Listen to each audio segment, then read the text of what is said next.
Bihari.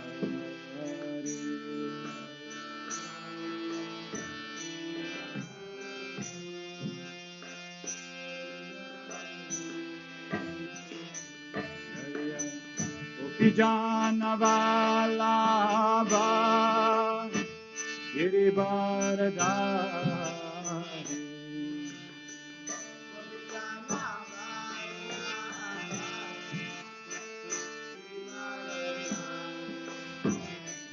Jaya Gopi Janavallabha Girivardhari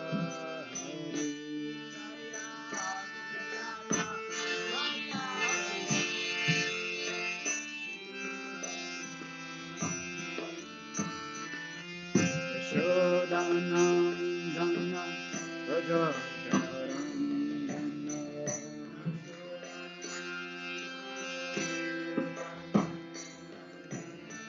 Yashodanandana Rajajanarandana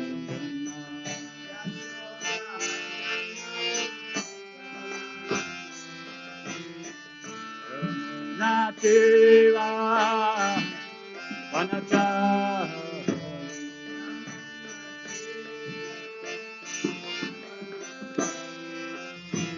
Yamuna Tira Vanachari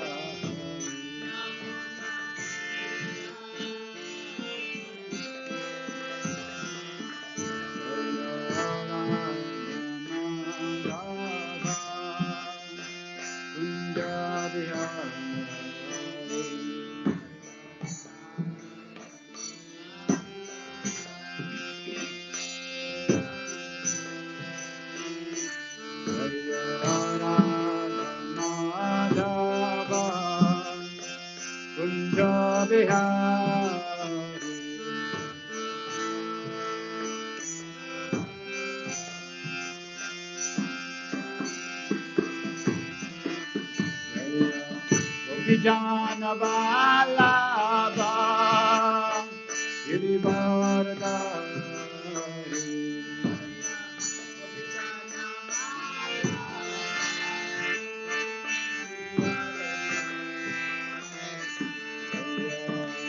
Janavallabha Girivardhari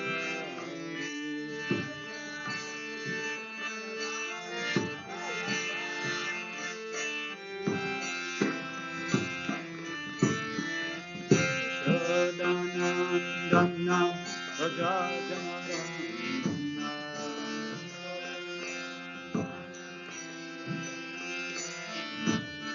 Yashodanandana Rajajanarandana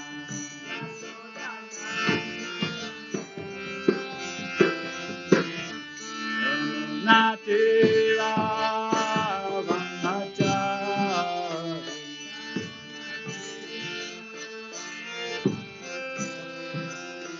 Yamunatira Vanachari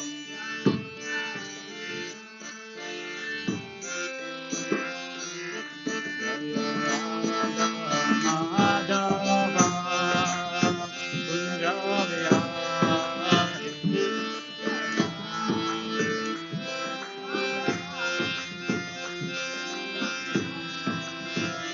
Jaya Radha Madhava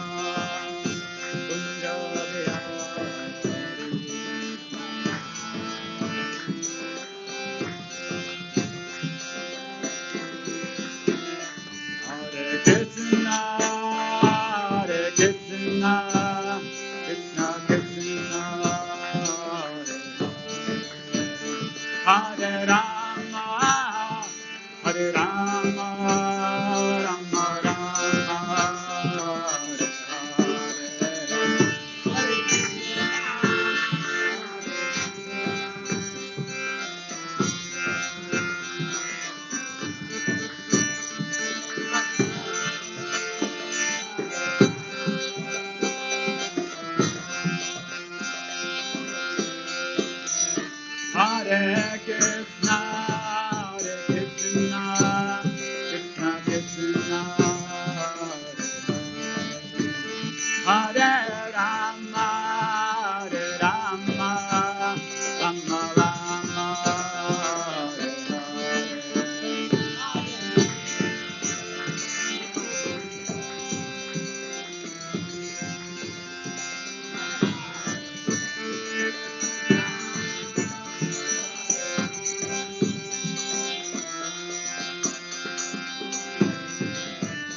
Hare Krishna, Hare Krishna, Krishna Krishna, Hare Hare, Hare Rama, Hare Rama, Rama Rama, Hare Hare.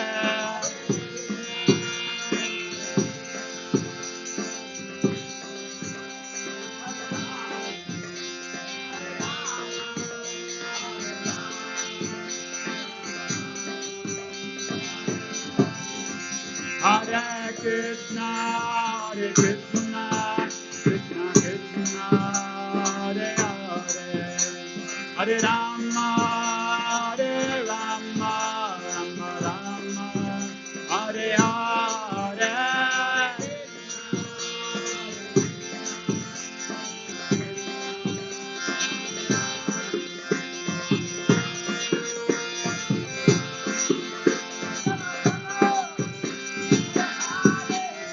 Hare Krishna, Hare Krishna, Krishna Krishna, Hare Hare, Hare Rama, Hare Rama, Rama Rama, Hare Hare.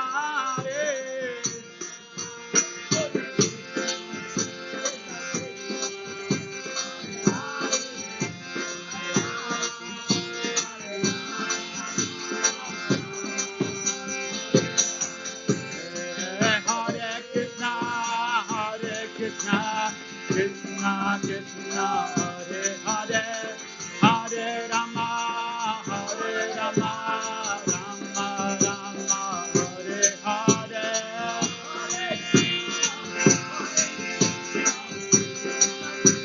Hare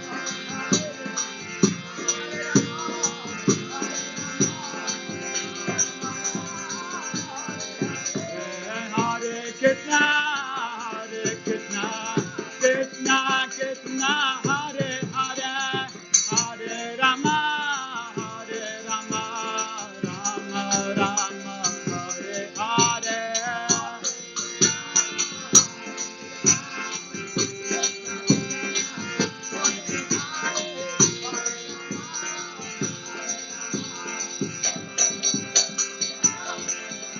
Hare Krishna, Hare Krishna, Krishna Krishna, Hare Hare, Hare Rama, Hare Rama, Rama Rama, Hare Hare.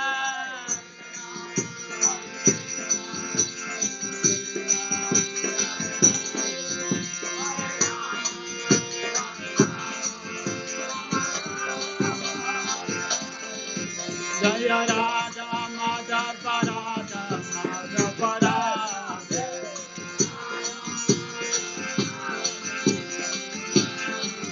Jaya Radha Samasundara Samasundara.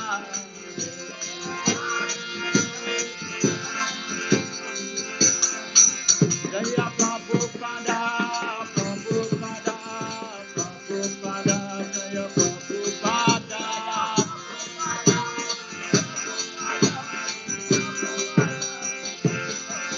Jaya Jaya Prabhupada Prabhupada Prabhupada Prabhupada.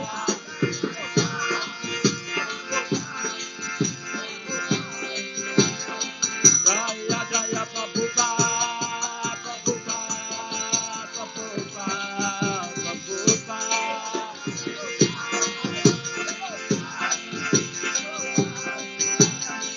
Nitya Go Hare Ba, Hare Ba, Hare Ba, Hare Ba.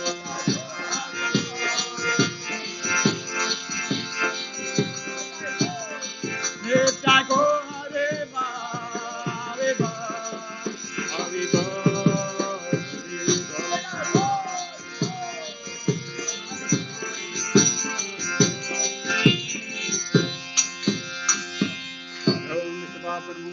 Acharya Sudhar Sudhar Divine Guest, Abhachan Bhakti Swami Shri Prabhupada Ki Jai, Iskan Pamacharya Divine Guest Shri Prabhupada Ki Jai, Yo Vishnu Paparam Sabri Acharya Sudhar Sudhar Shri Divine Guest, Shri Bhakti Swami Shri Prabhupada Ki Jai, Anand Guru Vaishnava Ki Jai, Namacharya Shri Vidas Thakur Ki Jai, Shri Krishna Chaitanya Prabhu Nityananda Shri Advaita Gadadhar Shri Gaura Bhakta Ki Jai Shri Shiva Hare Krishna Gopal Shyam Radha Giri Govardhan Ki Jai Vrindavan Dham Ki Jai Navadip Dham Ki Jai Mayapur Dham Ki Jai Ganga Mai Ki Jai Yamuna Mai Ki Jai Bhakti Devi Ki Jai Tulsi Devi Ki Jai Samaveta Bhaktivinoda Ki Jai Gandharajman Bhagavad Gita Ki Jai Nitai Gaur Premanande.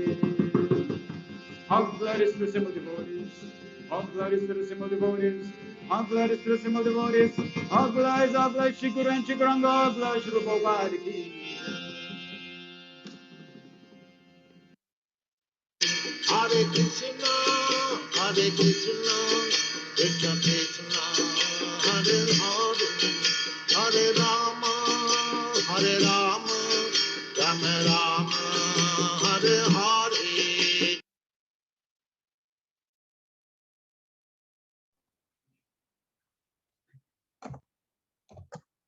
Hare Krishna and welcome to all the devotees online. Thank you very much for your wonderful association online. If you want to show your camera, you're most welcome to. Today we're going to continue with Srimad Bhagavatam, Canto 1, Chapter 3, verses 40 to 44. Very, very wonderful verses and purports by Srila Prabhupada. Let us begin with chanting the prayers.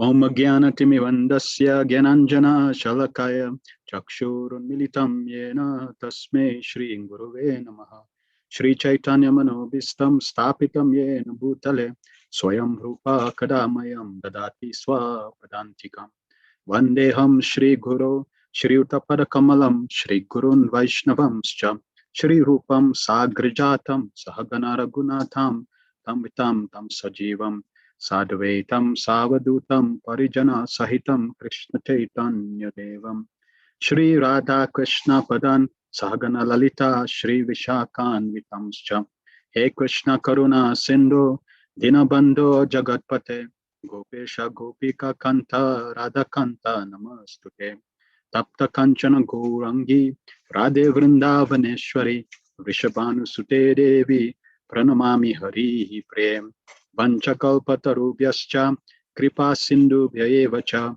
Patitanam Pavinebhyo Vaishnavebhyo Namo Namaha Jai Shri Krishna Chaitanya Prabhu Nityananda Shri Advaita Gadadhar Shivasari Gaura Bhakta Vrinda Hare Krishna Krishna Krishna Hare Hare Hare Rama Rama Rama Hare Hare Sarva Shastra Puyusha Sarva Vedeke Satphala Sarva Siddhantaratnadya Sarva Lokai Prada Sarva Bhagavata Prana Srimad Bhagavato Prabhu Kalidwando Didaditya Shri Krishna Parivartita O Srimad Bhagavatam, O nectar churn from the ocean of all Vedic scriptures, O most prominent transcendental fruit of all the Vedas, O you are enriched with the jewels of all spiritual philosophic conclusions, O you grant spiritual vision to all the people of the world, O light breath of the Vaishnava devotees, O Lord, you are the sun which has arisen to dispel the darkness of Kali Yuga. You are actually Lord Krishna who has returned amongst us. Paramananda Pataya Premavashasharaya Te Sarvada Sarvasevyaya Shri Krishnaya Namostute. O Srimad Bhagavatam, offer my respectful obeisance unto you. By reading you one attains transcendental bliss. For your syllables rain pure love of God upon the reader. You always be served by everyone, for you are incarnation of Lord Krishna. Madeka bando mat sangim man gro man mahadana man nishtaraka mad bhagya madananda namastute. O Srimad Bhagavatam, O my only friend, O my companion, O my teacher, O my great wealth, O my deliverer, O my good fortune, O my bliss, offer my respectful obeisances unto you. Asadu sadhu tadahin atini chochataraka hanamuncha kada chinmam premna ritkatayospura. O Srimad Bhagavatam, O give us saintliness to the unsaintly, who are uplifted, very fallen. Please do not ever leave me. Please become manifest my heart and my throat, accompanied by pure love of Krishna. Hare Krishna, Krishna Krishna, Hare Hare, Hare Rama, Rama Rama, Hare Hare. Om Namo Bhagavate Vasudevaya, Janmadyasya Yatanvayaditaratas Charte Swabhigna Swaraha, Tene Brahma Hidaya Dikavaye Muyanti Yatsuraya. Tejo vari mridam yatha vinimayo yatrati sargom risha Damna swena sada nirasta kuhakam satyam param dhimahi. O my Lord, Shri Krishna, son of Vasudeva, all-pervading personality of Godhead, I offer my respectful obeisance unto you. I meditate upon Lord Shri Krishna because he is the absolute truth and primal cause of all causes of creation, sustenance, and destructions of the manifested universes. He is directly and indirectly conscious of all manifestations, and he is independent because there is no other cause beyond him. It is he only who first imparted the Vedic knowledge unto the heart of Brahmaji, the original living being. By him even the great sages and demigods are placed into illusion, as one is bewildered by the illusory representation of water seen in fire, land seen in water. Only because of him did material universes temporarily manifested by the actions of the three modes of nature appear factual, although they are unreal. I therefore meditated upon him, Lord Shri Krishna, who is eternally existent in the transcendental abode, which is forever free from the illusory representation of the material world. I meditate upon him, for he is the absolute truth. Prayanalpayusha sabya kalavasmin yuge jana mandasumanda matayo mandabhagyo bhadratam. O learned one, in this iron age of Kali, many but short lives. They are quarrelsome, lazy, misguided, unlucky, and above all, always disturbed. Narayana namaskritya narachaiva narotamam devi saraswati vyasam jaya mudirayet.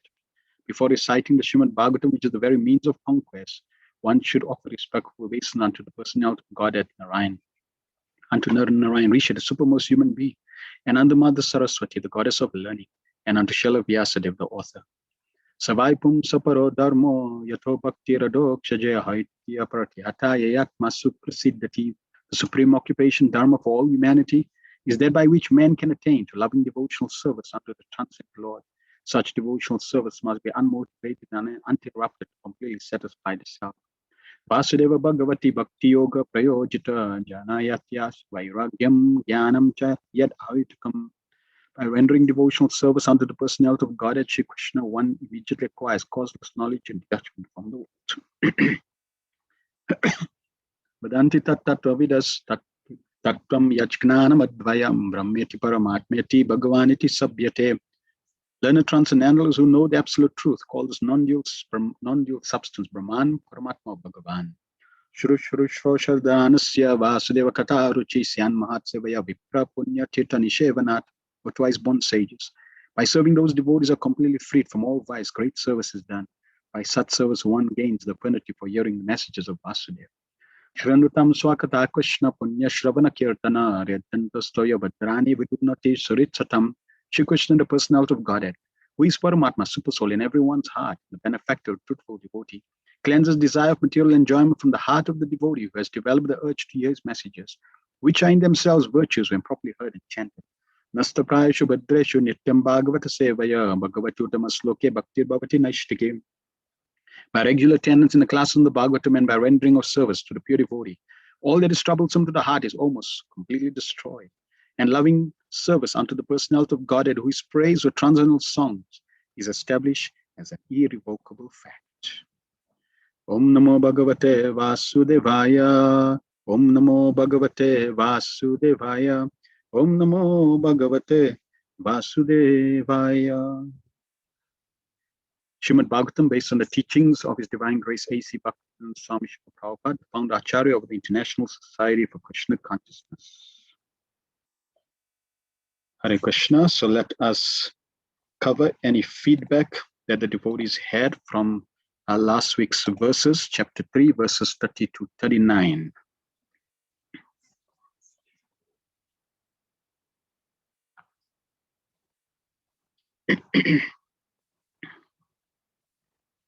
What could we remember from last week's verses? You can also unmute if you want to share, or you can type.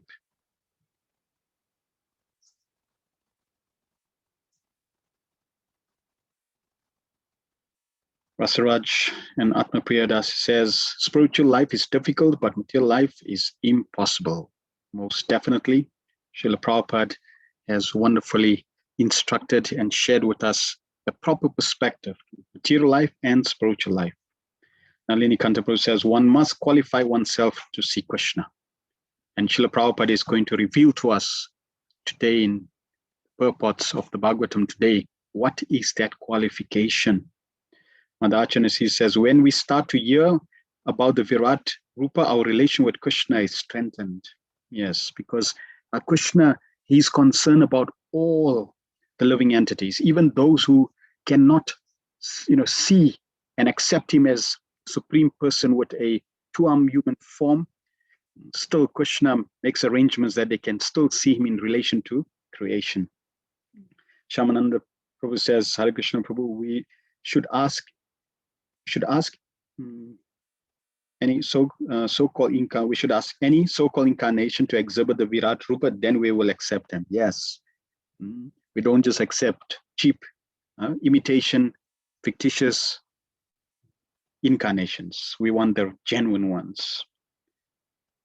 Hemavati Radhika says, Krishna must just say yes. Maybe explain on that one. Is it in relation to accepting authority? Hemavati Radhika, you can explain on that.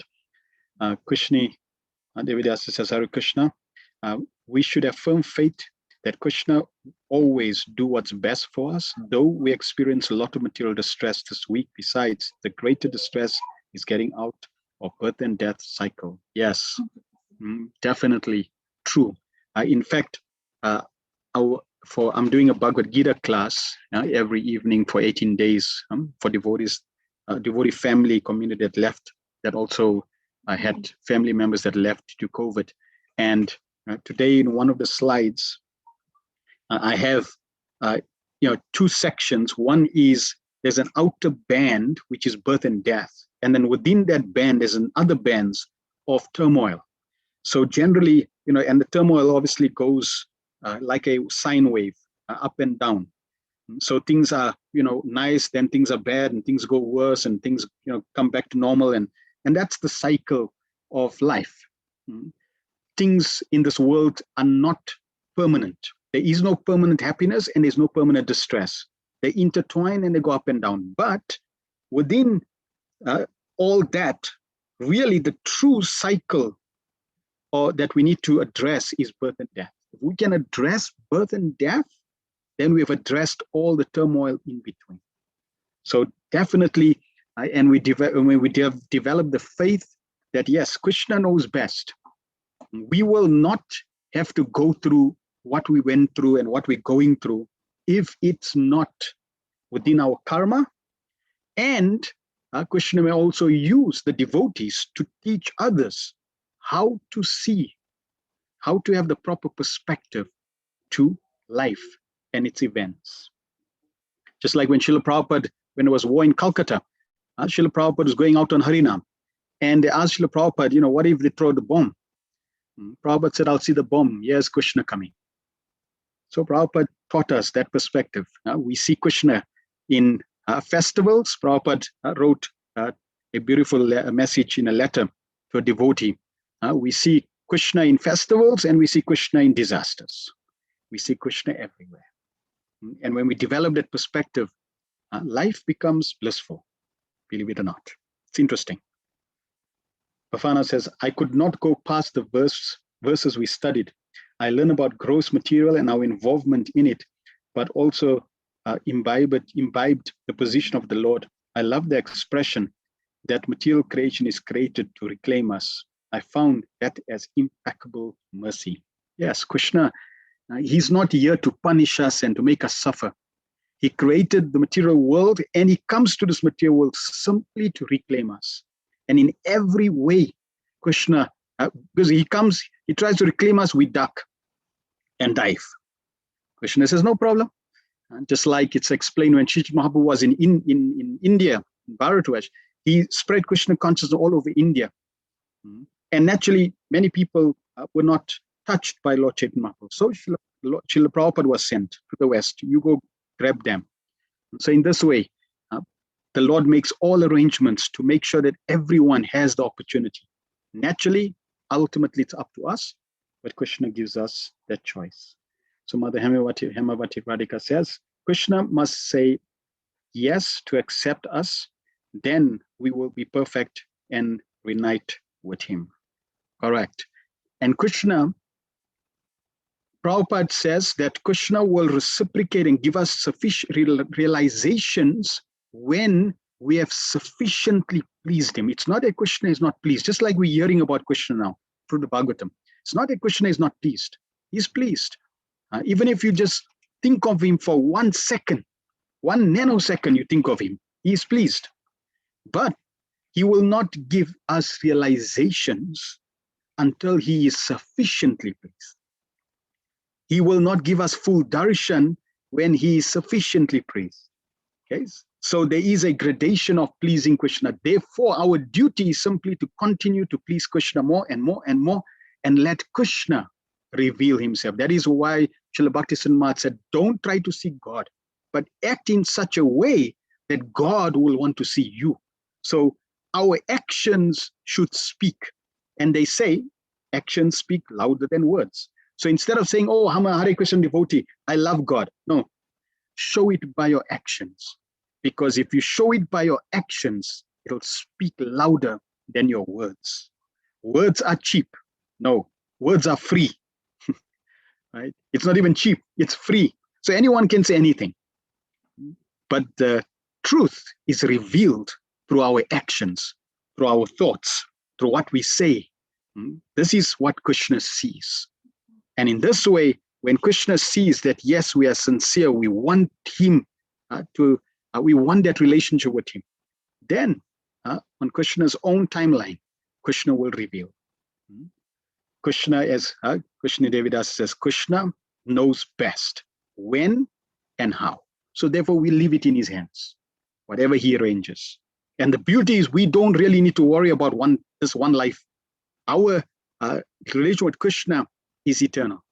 Therefore, what happens in this life is immaterial. What happens in next life is immaterial.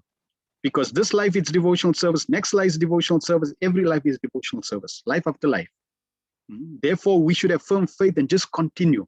Whatever Krishna provides, accept and continue our relationship with him.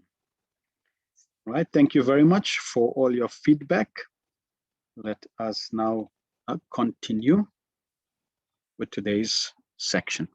So, chapter 3, Krishna is the source of all incarnations. We are covering the last part, 5 verses of this chapter, and 43, verse 43 is also answering the 6th question of the sages. So we're going to be discussing that as well. Where did religion take shelter? So text 40, Idam Bhagavatam Nama Puranam Brahma Samhitam Uttamasloka Charitam Chakara Bhagavan Rishi Nishreya Saya Lokasya Dhanyam Swastya Yanam Mahat. This scripture named Srimad Bhagavatam is a literary incarnation of God. And it is compiled by Srila Vyasadeva, the incarnation of God. It is meant for the ultimate good of all people. And it is all successful, all blissful, and all perfect. So I have a question. And the question is, what are the benefits of personal association with the Lord, of the Lord? What are some of the benefits? I've given you some clues here in terms of the pictures. What are some of the benefits if we associate with the Lord? What are some of the benefits? Direct personal association. Imagine if Krishna, you are now directly with Krishna in his presence. What are some of the benefits?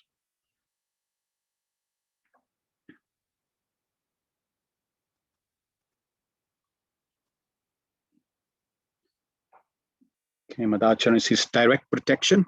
Very good. We're getting direct protection of the Lord. Krishna Devidasi also said direct protection. We get a love from the Supreme Lord, yes, loving relationship, victory, very good. If Krishna is there, there is victory, definitely. Anything else? We'll have a relationship with the Lord, correct? Knowledge and sadhu sangha. We'll have knowledge of Krishna, knowledge of everything. We have Krishna himself, we have happiness, opportunity to serve him, we have mercy, We have the Acharyas Association.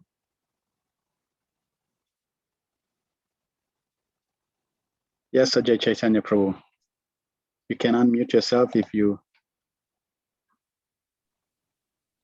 I'm sorry, I just made a mistake. Anyway, to be in the association of the Lord, it means perfection of life. Everything is done. Perfect. Yeah. If we're in association of Lord, that is the perfection. That is what we're striving for. Going back to God, it means coming in the presence of Krishna. So definitely. Yes, correct. Kalpana says he's always with us. Friendship. Very good. Mother Lesh, you wanted to say anything?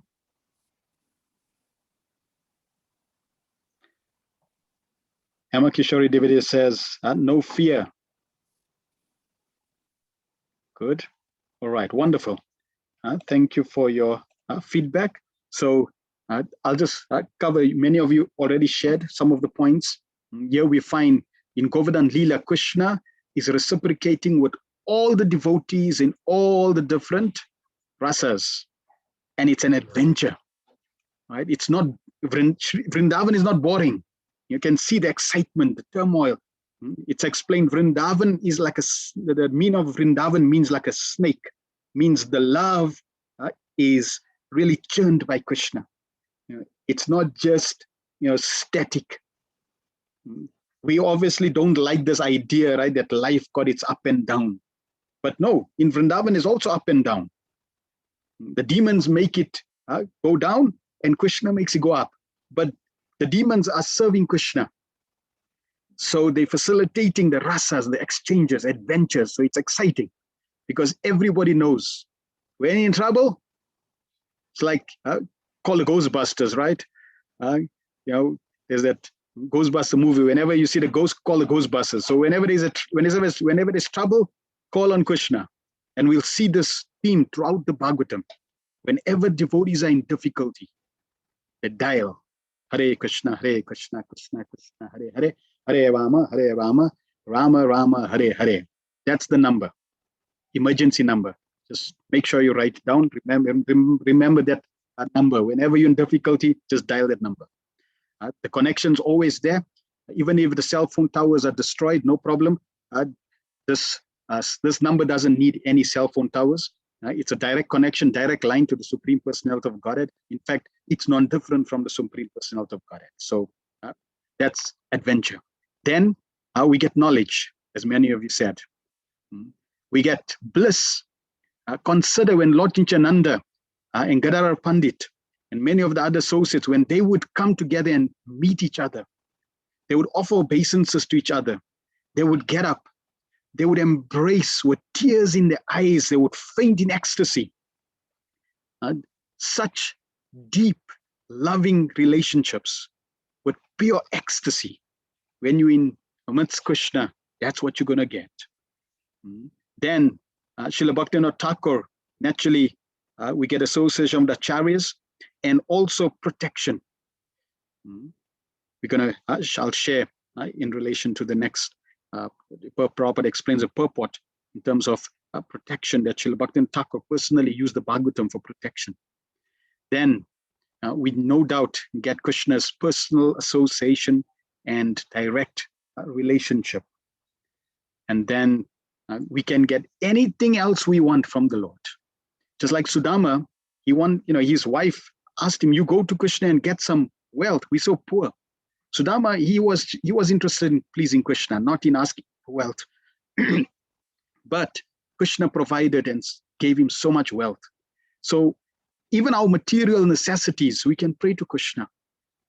Please, my Lord, for us to serve you nicely, please, if you so desire, please provide this facility. We're trying our best to make the arrangements for the bare necessities, but we're having difficulty. So we can pray to Krishna for anything. So these are some of the aspects. Naturally, we have the whole spiritual world.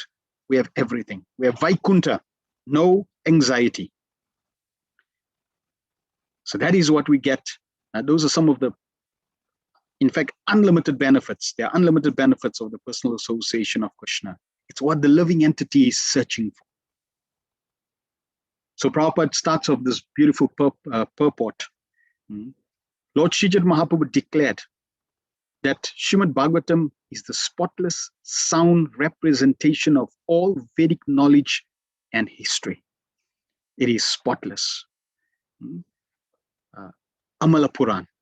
And in this verse, few other characteristics are defined, are given. All successful, Danyam. All blissful, Swasti Ayanam.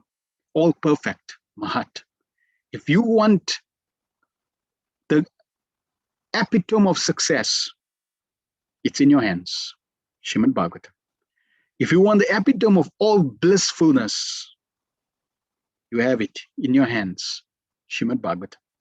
If you want everything that's perfect, the perfection, the epitome of perfection, Srimad Bhagavatam. We don't need any other aspects within this creation, because everything within this material creation and everything within every part of the creation, in every universe, is simply a fraction of a fraction of a fraction of these traits. There may be some people who are successful, some people are more successful, some people are able to motivate, some people are able to give you success principles, and you get all variations. You extract some nectar, some bliss from here, there, different parts of creation. You get some aspects of elements of perfection. But where do you get all success, all bliss, all perfection? It is the Bhagavatam. Therefore, it is spotless. There are selected histories of great devotees who are in direct contact with the personality of Godhead. Srimad Bhagavatam is the literary incarnation of Lord Shri Krishna and is therefore non-different from him. So Srimad Bhagavatam is non-different from Krishna. And just as we mentioned that you can get all these different wonderful benefits by the personal association of Krishna, you can get all those benefits right now through Srimad Bhagavatam. So we really don't need to wait for next life. We have it right amidst us now in our hands in the form of Srimad Bhagavatam, all due to the glorious mercy of Srila Prabhupada. Thereby, we can derive the ultimate blessings of the Lord through its careful and patient study. So because Bhagavatam is non-different from Krishna, and we can derive so many benefits, unlimited benefits from the Bhagavatam, it is Krishna in non-different. That means Bhagavatam is not just pages, it's not just a book. It is fully conscious. It is the supreme personality of Godhead himself. We need to see through scripture and see through Prabhupada's purports.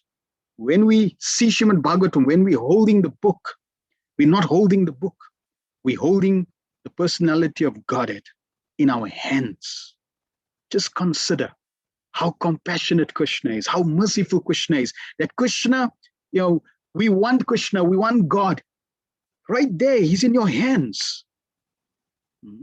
You can glorify him, worship him, you can associate with him, you can speak to him, you can love him, you can embrace him, you can feed him, you can do everything you want with Krishna in the form of Srimad Bhagavatam.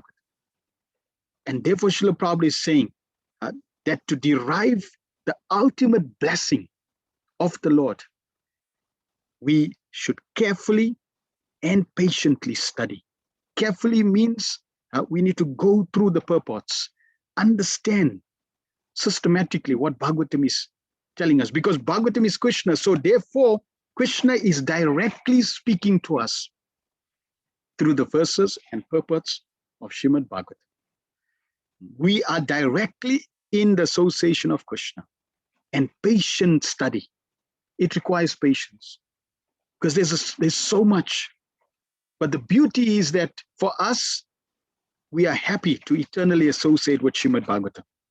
And therefore, we will be patient. We will just systematically, as much as Krishna allows us the time, the faculty, the facility to associate, we will associate. But we must study, not just read. we must study. We have to understand, we have to question, we have to absorb, we have to digest, assimilate, and then share this knowledge, because that also pleases Krishna. As God is all light, all bliss, and all perfection, so also is Srimad Bhagavatam. There can be no darkness if you have Srimad Bhagavatam. There can be no unhappiness if you have Srimad Bhagavatam. There can be no imperfection in your life if you follow Srimad Bhagavatam. We can have all the transcendental light of the Supreme Brahman, Sri Krishna, from the recitation of Srimad Bhagavatam. That is why I have the verses, important verses, and we recite these important verses so that we can memorize them, but more so because we are associating with these verses. And we can have all the light we want by reciting Srimad Bhagavatam, provided it is received through the medium of the transparent spiritual master. So Prabhupada shares so many wonderful glories of the Bhagavatam and the benefits, and then he gives a criteria, provided we receive it through the medium of transparent spiritual master. So there's a very important condition here. We don't need to worry about that condition either. Srila Prabhupada is coming in a bona fide disciplic succession through all the wonderful acharyas, and Prabhupada has assimilated all the acharyas' teachings. He studied it, he's digested it, he's assimilated, he's realized it, and he has given it to us in his Bhaktivedanta purpose. So even this qualification, Prabhupada has given it to us. You don't need to worry. Okay, don't worry about disciplic succession. Don't worry, it's already there. I'm giving it to you. So, Prabhupada's mercy and the gifts that he has given to this world cannot be compared.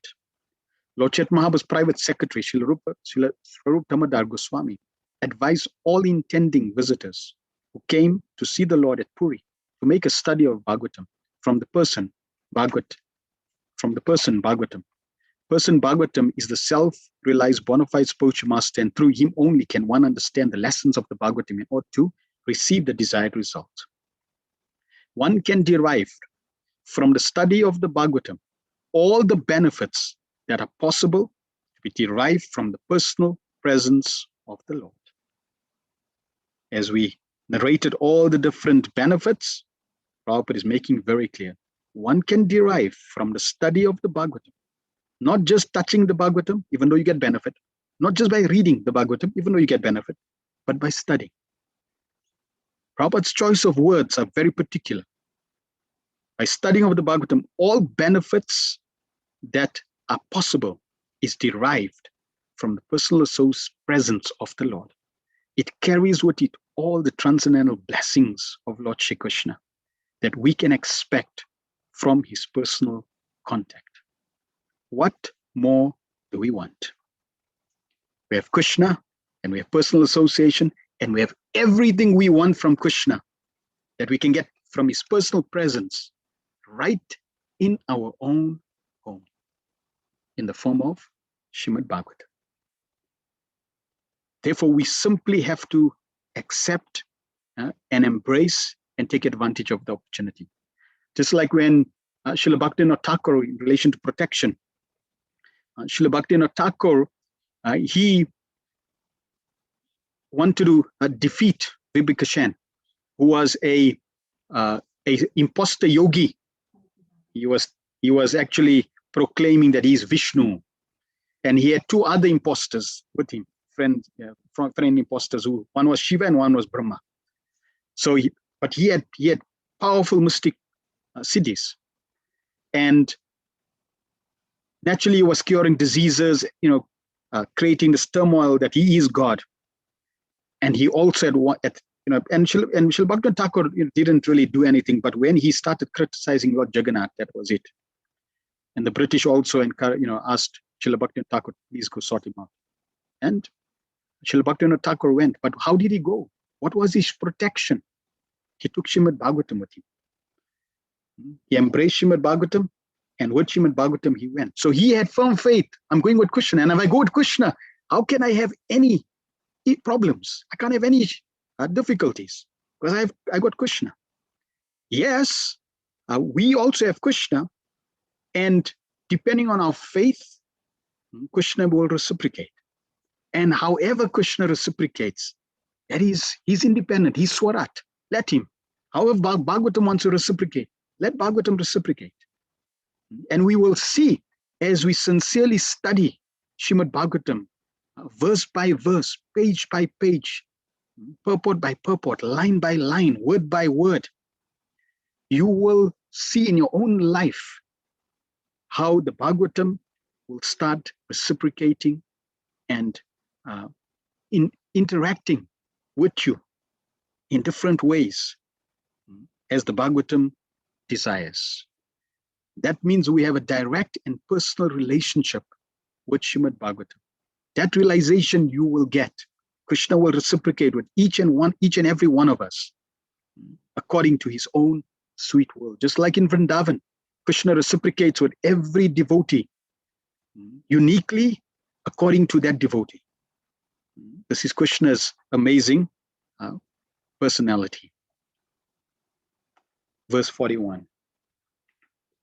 Tad idam grahayam asha sutam atma vatambaram sarvavedeti hasanam saram samudritam. Srila Vyasadeva delivered it to his son, who is the most respected among the self-realized, after extracting the cream of all Vedic literatures and histories of the universe.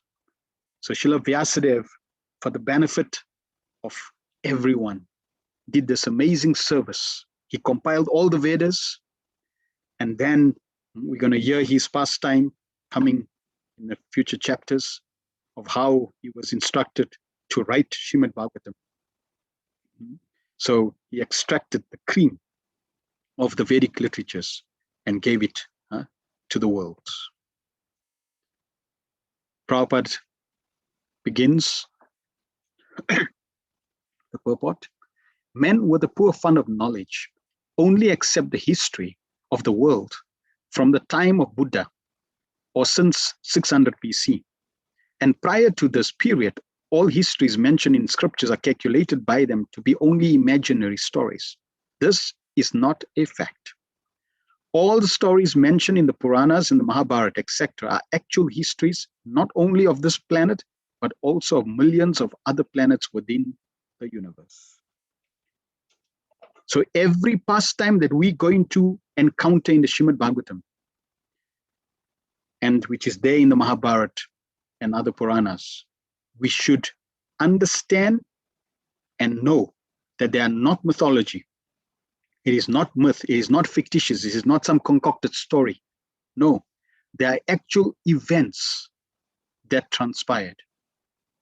And therefore, we should accept them, that whatever lessons we're getting from them, we are getting the lessons and we're getting the actual historical facts of Krishna interacting with his devotees. And when we have that, when we're convinced of that, potency, the power, the blessings will come through when we read those pastimes. Sometimes the histories of the planets beyond this world appear to such men to be unbelievable.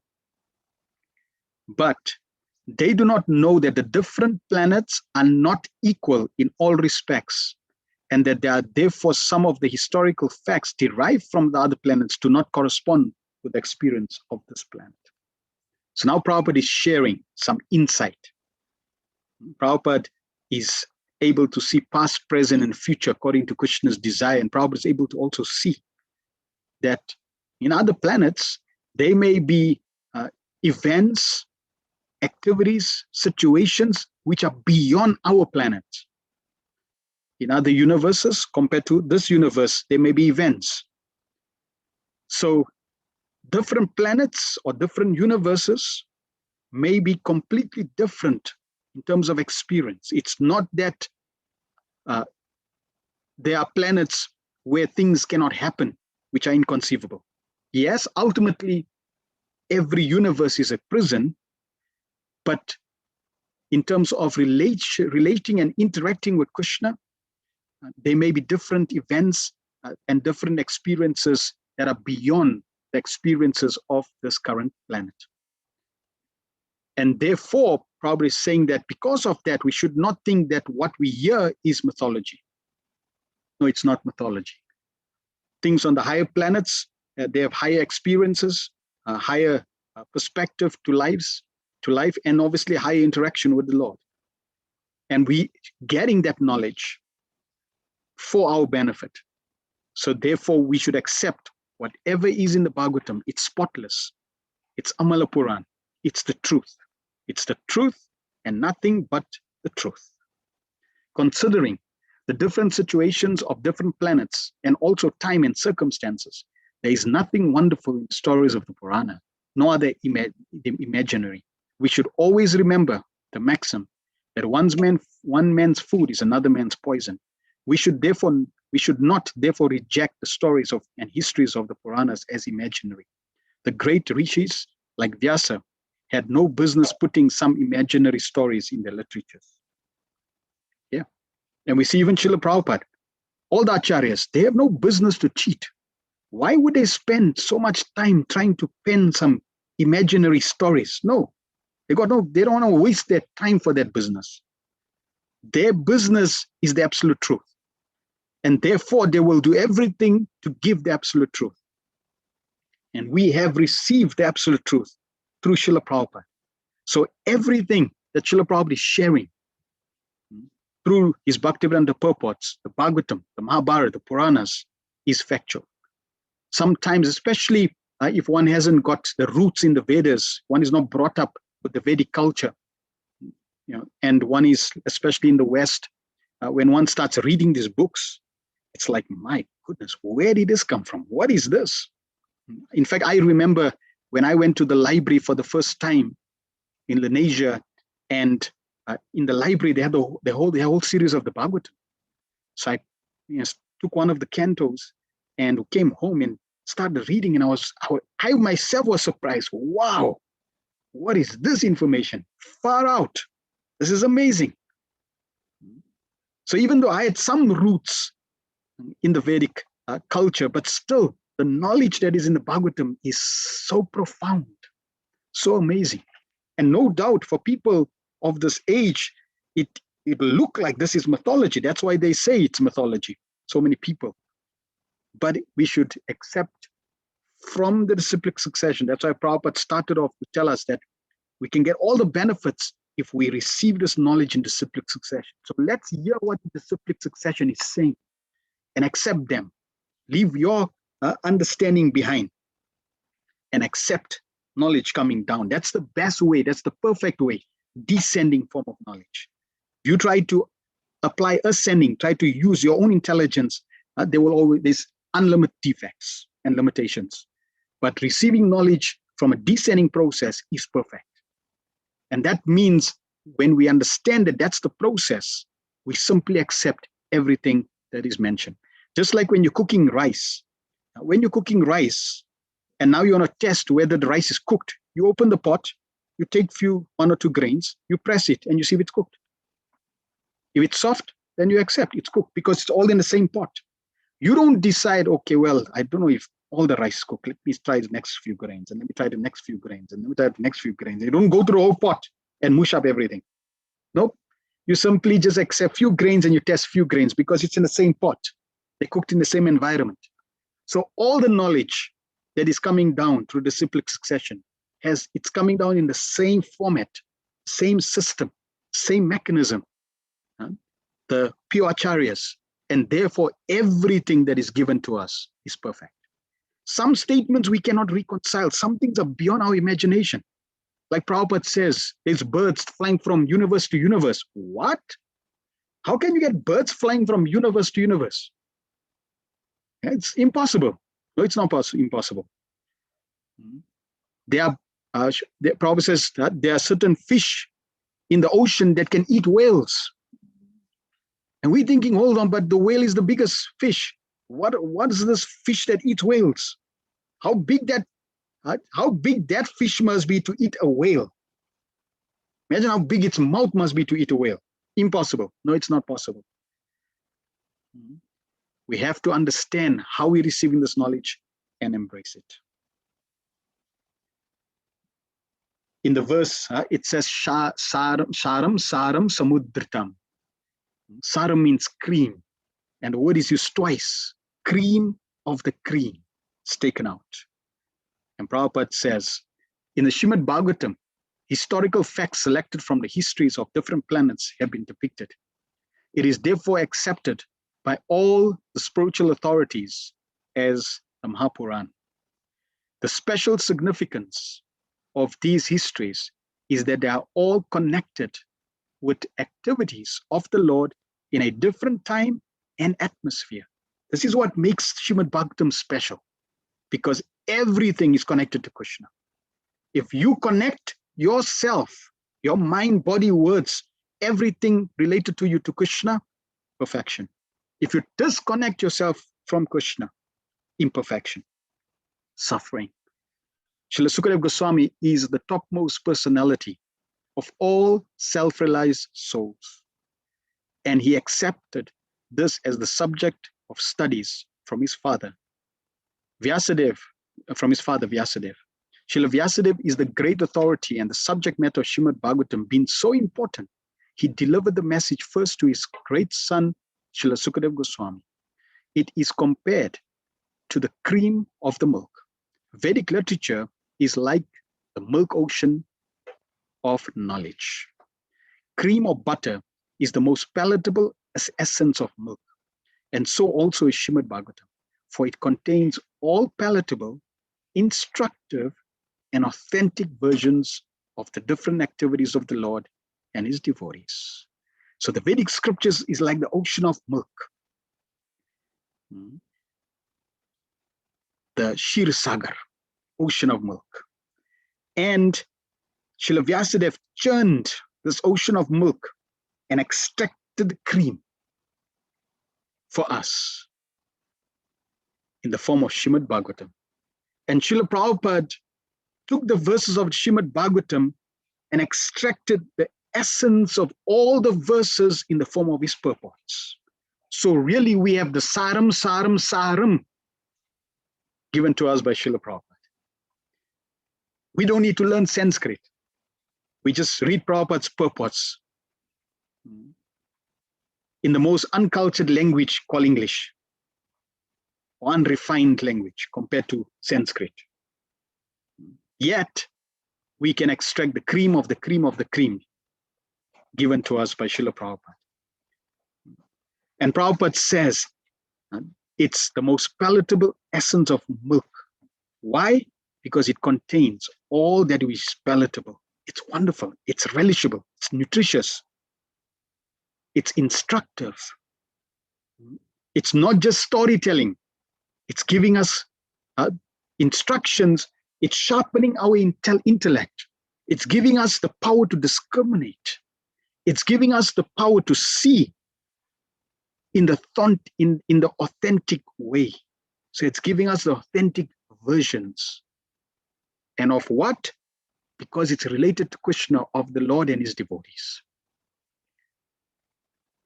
They say God is great. Prabhupada says, how great? We can find out from the pages of Bhagavatam. They say there's kingdom of God. Okay, what happens in the kingdom of God? We can find out from the pages of the Bhagavatam. So Srimad Bhagavatam's got everything for everyone. Clear details, and the most essential, the most wonderful, the most authentic, the most palatable and instructive lessons and relationships of the Lord and his devotees for us in this world is given in the form of Srimad Bhagavatam. So we are going to be exposed to these wonderful relationships and activities which will nourish and inspire us, that just see how wonderful the Lord is reciprocating with his devotees. What's stopping me from having that relationship? Why can't I have that relationship? And you can. It's your rightful inheritance. The problem is, do you want it? And how intensely do you want it? If you just want it, yeah, I want it today because today I'm in difficulty. And tomorrow you forgot the Lord. Then the Lord he knows your heart. So when you say you want him, he already knows that statement, I want him, or you want him just for today, for now, for a few seconds. What's the conditions? What's the motive? Krishna knows your words and your heart. You can't hide it. And therefore, Krishna will reciprocate, not with what you say, he will reciprocate with what you actually intend by what you're saying. People hear your words. Krishna hears your intention, your motive.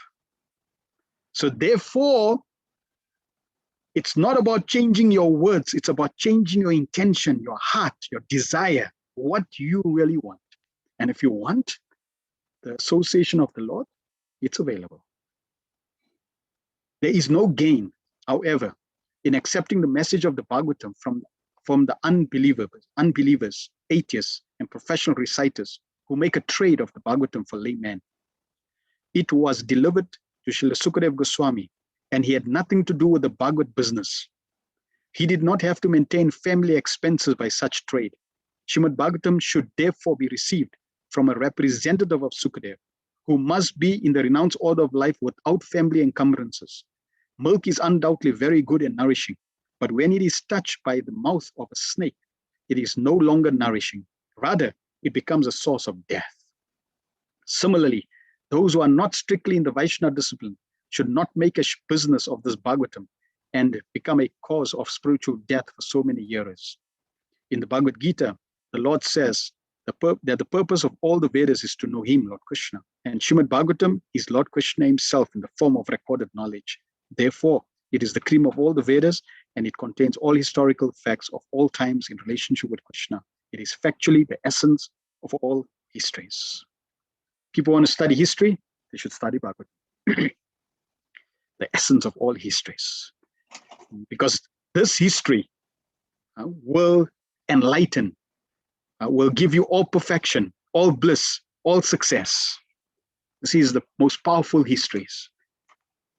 And if you break up history, his stories, his histories.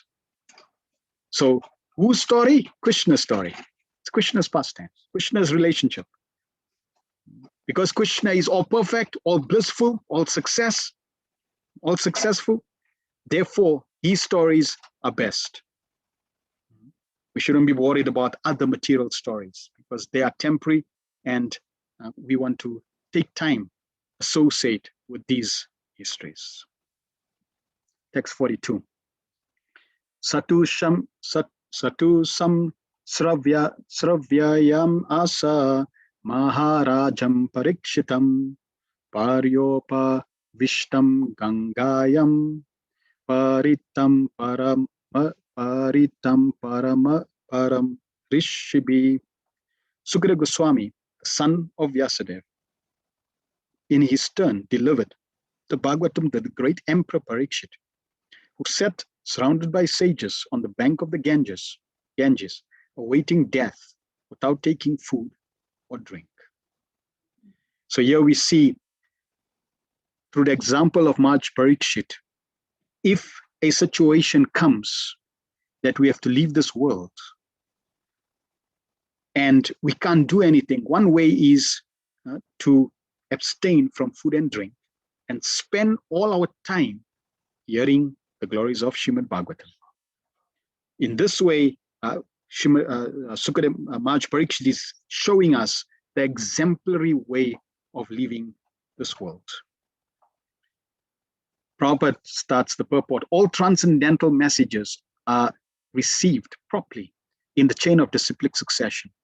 This disciplic succession is called parampara.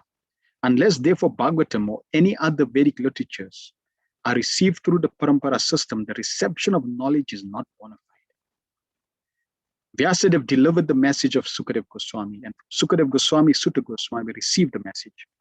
One should therefore receive the message of Bhagavatam from Sutta Goswami and from his representative, and not any irrelevant interpreter.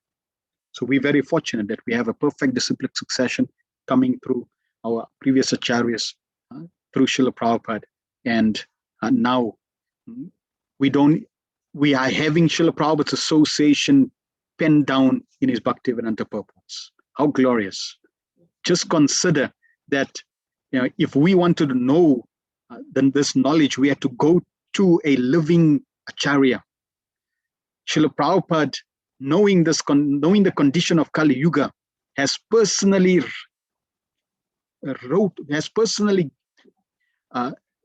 penned his association in his Bhaktivedanta purports. Prabhupada said that the best part of me is in my purports. Prabhupada also said that his highest ecstasies are in his purports. So if we want Prabhupada's association, his personal association, it is in his Bhaktivedanta purports. We are directly associating with the person Bhagavatam by reading and studying his purports. And Prabhupada himself said, they're not my purports, they're Krishna's purports. Krishna personally dictated. So it's Krishna's purports, personally associating with Krishna. So we have the verses, and then we have that means the verses of Krishna, Swayam Bhagavan, and the purports, Srila Prabhupada, the pure devotee, and the acharyas coming in line. So practically speaking, not only do we have Krishna, but we also have the whole parampara and their association, Lord Chaitanya, Lord Nityananda, Gadadhar Pandit, Panchatattva, 6 Goswamis, Srila Bhaktivinoda Thakur, Srila Bhakti Siddhanta Saru. Everyone's association is in the Bhaktivedanta purports. We should appreciate and know the gift that we have received. And the more we realize this gift, the more we will take advantage of this knowledge. It is inconceivable. It is inconceivable. Protected personally by the Lord, Emperor Parikshit received the information of his death in time. And he at once left his kingdom and family and sat down on the bank of the Ganges to fast till death. So when Maharaj Parikshit heard, and we're going to be covering his pastime, his life story, when he heard that he got cursed to die within 7 days, he didn't start oh, no, let's see, what else let me get my bucket list. It's good, my bucket list. I got 7 days. What didn't I do from my bucket list? Let me see. I didn't do this. Let me try. No, he didn't bother about his bucket list. He's going to be kicking the bucket. Didn't worry about this bucket list. He got notice 7 days, and he's fortunate. He got notice. We don't know when we're going to leave. We're not that fortunate. But we know it's going to be Monday, either Monday to Sunday, one of the days. So we know it's one of the 7 days. We don't know which 7 day and which week, which month, which year. Maharaj Parikshit was given notice, 7 days you got. And immediately he left his kingdom, family. Because no amount of kingdoms, no amount of family, no amount of opulence is going to save you at the time of death or change your destination. So we see from Maharaj Parikshit exactly the example we should follow. Prabhupada says a materialist, he lives his life like he's never going to die. A spiritualist lives his life like he's going to die at this very moment. So therefore we take our life very seriously in relation to Krishna. All the great sages, rishis, philosophers, mystics, etc. went there due to his imperial position. They offered many suggestions about his immediate duties. And at last it was settled that he would hear from Sukadeva Goswami about Lord Krishna. And thus the Bhagavatam was spoken to him. There were many sages from different traditions, different cultures, different levels. And they were giving all different suggestions. And the ultimate suggestion was that he should hear Srimad Bhagavatam. And from who? The Lord made arrangements. Sukadeva Goswami appears on the scene. As Prabhupada described, the most qualified, self-realized personality. So Maharaj Parikshit was so fortunate, so blessed. Now Maharaj Parikshit in his womb was personally, not in his womb, Maharaj Parikshit in the womb of Mother Uttara, he was personally protected by Krishna. Just understand that. As a baby who's completely helpless. His mother was completely helpless. The Brahmastra was shot. A nuclear weapon was shot at Maharaj Parikshit. Krishna personally came into the womb of Mother Uttara and shielded and protected Maharaj Parikshit personally. And Maharaj Parikshit saw Krishna before he was born. He saw Krishna in the womb. That's why Parikshit, one who examines, he saw Krishna in the womb. When he came out, guess who he wanted to see again? Krishna. Therefore, from a child, Maharaj Parikshit started looking and researching everywhere in creation for this person that he saw in the womb. He was examining. That's why his name is Parikshit. That person who was examining, trying to find Krishna. So he was no ordinary personality. Krishna protected him right in the womb. Yet, when he was given notice to die in 7 days, what did the Lord do? The Lord didn't come to protect him in the same way that he protected him in the womb. The Lord made arrangements for him to hear Srimad Bhagavatam that is none different from him. So that's extremely instructive for us.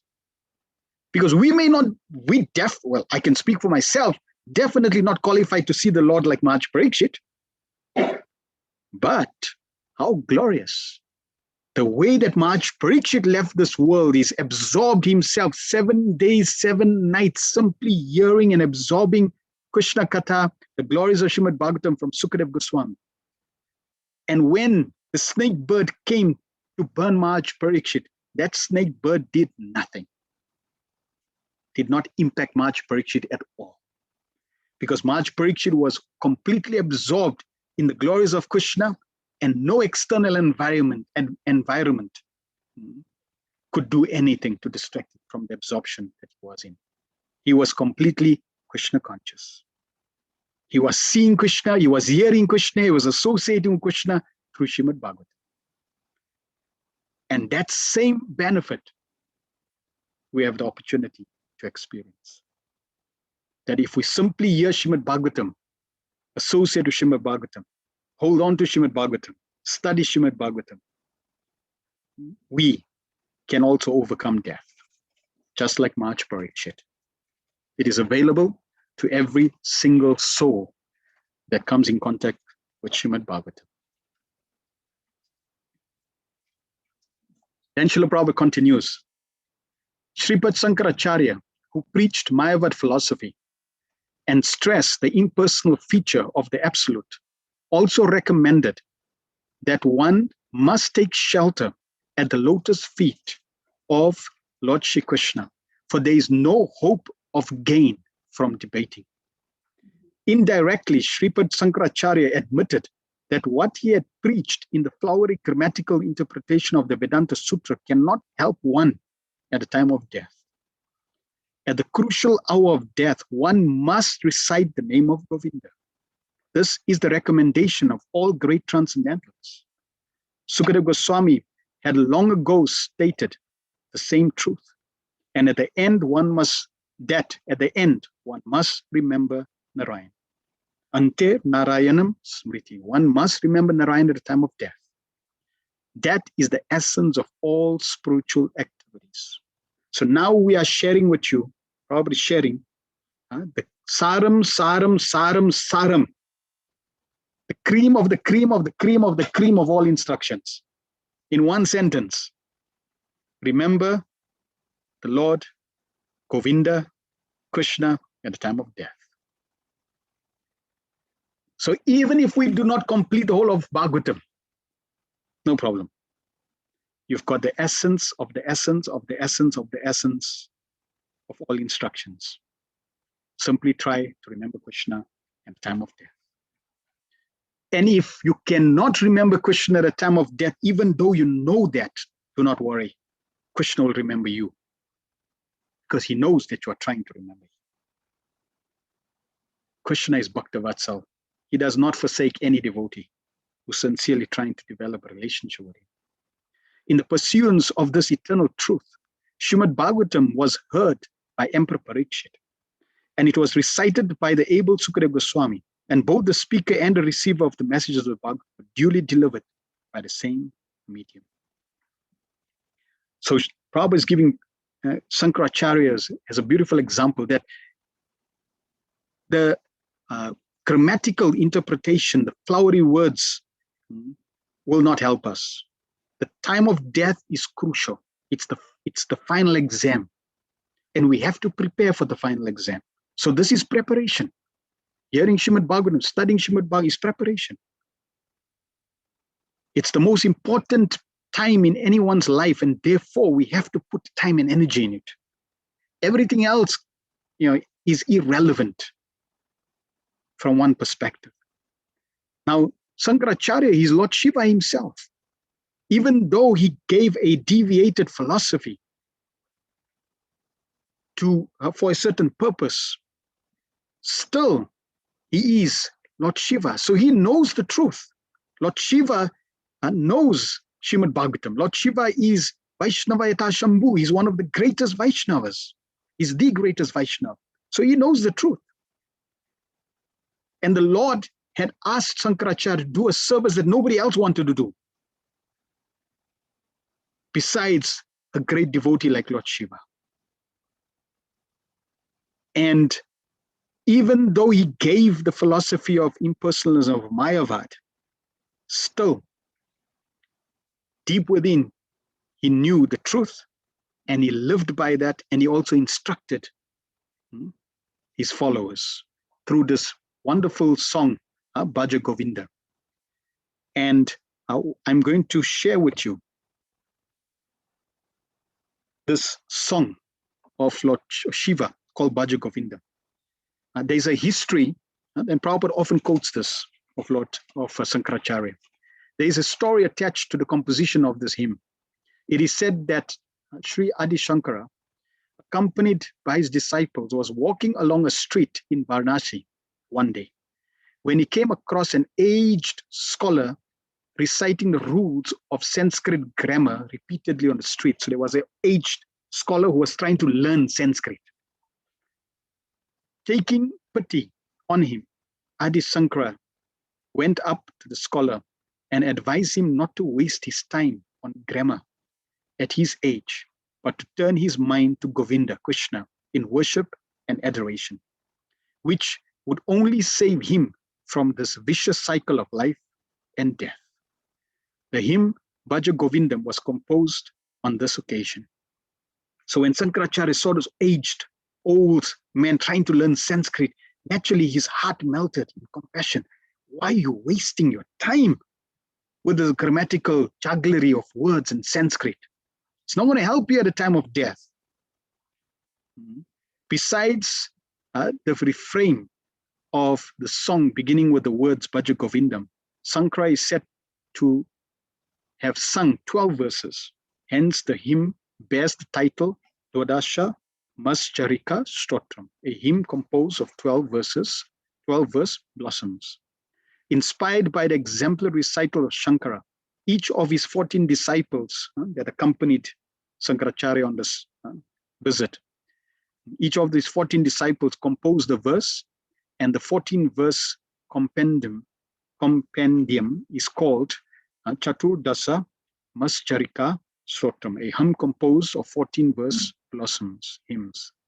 Sankara then added the finishing touches by further adding 5 of his own stanzas, at last bringing the total to 31.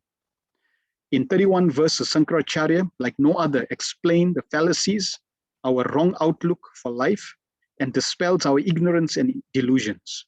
Thus, Bhaja Govindam was originally known as Moha Mudgara, the remover of delusions. This edition, however, shows 33 verses, though the last 2 are not given in all versions.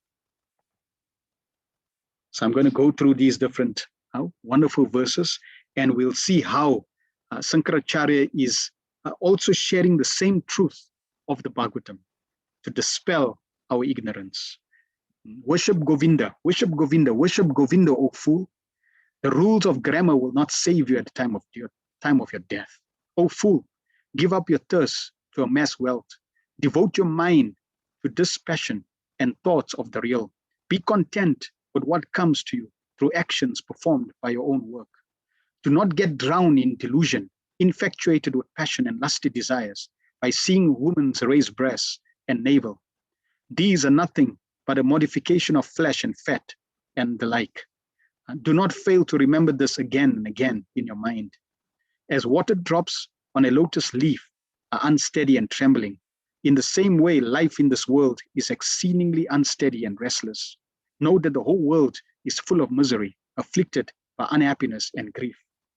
So long as a man is fit and able to support his family by earning wealth, all those family members around him show affection. But no one at home cares for him, even have a word with him when his body becomes invalid and totters due to old age. When one is alive, his family members inquire kindly about his welfare. But when the life air stops and the soul departs from the body, even his wife runs away in fear of the corpse. Childhood is the childhood is lost in attachment to games. Youth is lost in attachment to women. Old age passes with worry and anxiety, thinking over many things. But there is hardly anyone who wants to be lost, attached in Parabrahman, the Supreme Spirit. Who is your wife? Who is your son? Supremely wonderful is samsara, the cycle of birth and death. Of whom are you? From where are you? From where have you come? Brother, ponder over these concepts. Being in the company of good people, saints, gives rise to non-attachment. From non-attachment comes freedom from illusion, which leads to awareness of reality. Understanding of reality gives rise to emanciation, leading to liberation of the soul, Jivan Mukti, while still alive. What good is lust when youth has fled? What use is a lake when there is no water? What are the relatives when wealth is gone? Where are the relatives when wealth is gone? What is samsara, transmigratory process, when truth is known? Do not take pride in wealth, friends, and youth. Each one of these is destroyed within an instant of time. Free yourself from the illusion of the world of Maya and attain the realm of Brahman, timeless truth. Day and night, evening and morning, winter and summer come and go again and again. Eternal time plays and life ebbs away. Yet one does not let go of the storm of desire. The bouquet of 12 verses was imparted to a commission by the all-knowing Sankara, adored as the Bhagavad Path. O madman, why this engrossment? So those were the verses that Sankaracharya compiled, and then his 14 disciples composed the next 14 verses. O madman, why this engrossment in thoughts of wealth and beloved?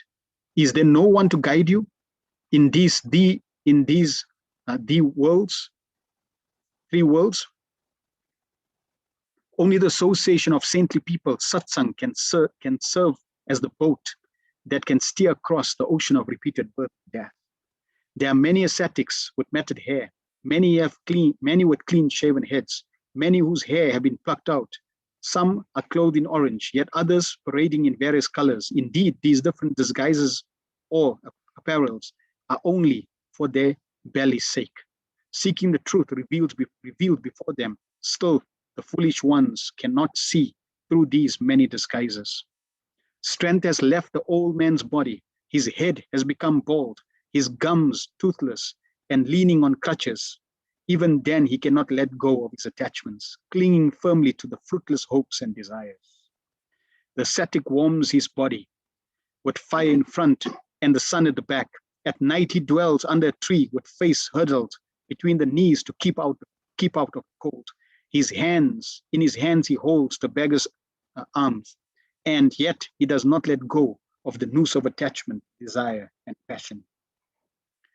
One may travel on pilgrimage to the confluence where the Ganga river meets the ocean, Ganga Sagara, undertake vows and give away in charity. However, without true knowledge, one will not achieve liberation, mukti, even in hundreds lifetimes, according to all school of thought. One who lives in temples or dwells at the foot of trees, whose bed is the surface of the earth, whose garment is a deerskin, who has thus renounced all enjoyment of worldly possession, to whom all such dispassion, vairagya, not bring happiness. One may take delight in yoga, union with God, or bhoga, worldly enjoyment, may be delighted by company or by solitude. But he whose mind delights in Brahman, spiritual truth, only he enjoys real bliss and is satisfied, no one else. Let a man read but a little from Bhagavad Gita, drink just a drop of Ganga water, worship but once Murari, the enemy of Mura, Lord Krishna. He then will have no confrontation with Yama, the Lord of death.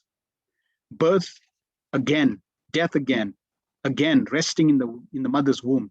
It is indeed hard to cross this boundless ocean of samsara, cycle of repeated birth and death. O Murari, by your causeless mercy, please protect me from this transmigratory process.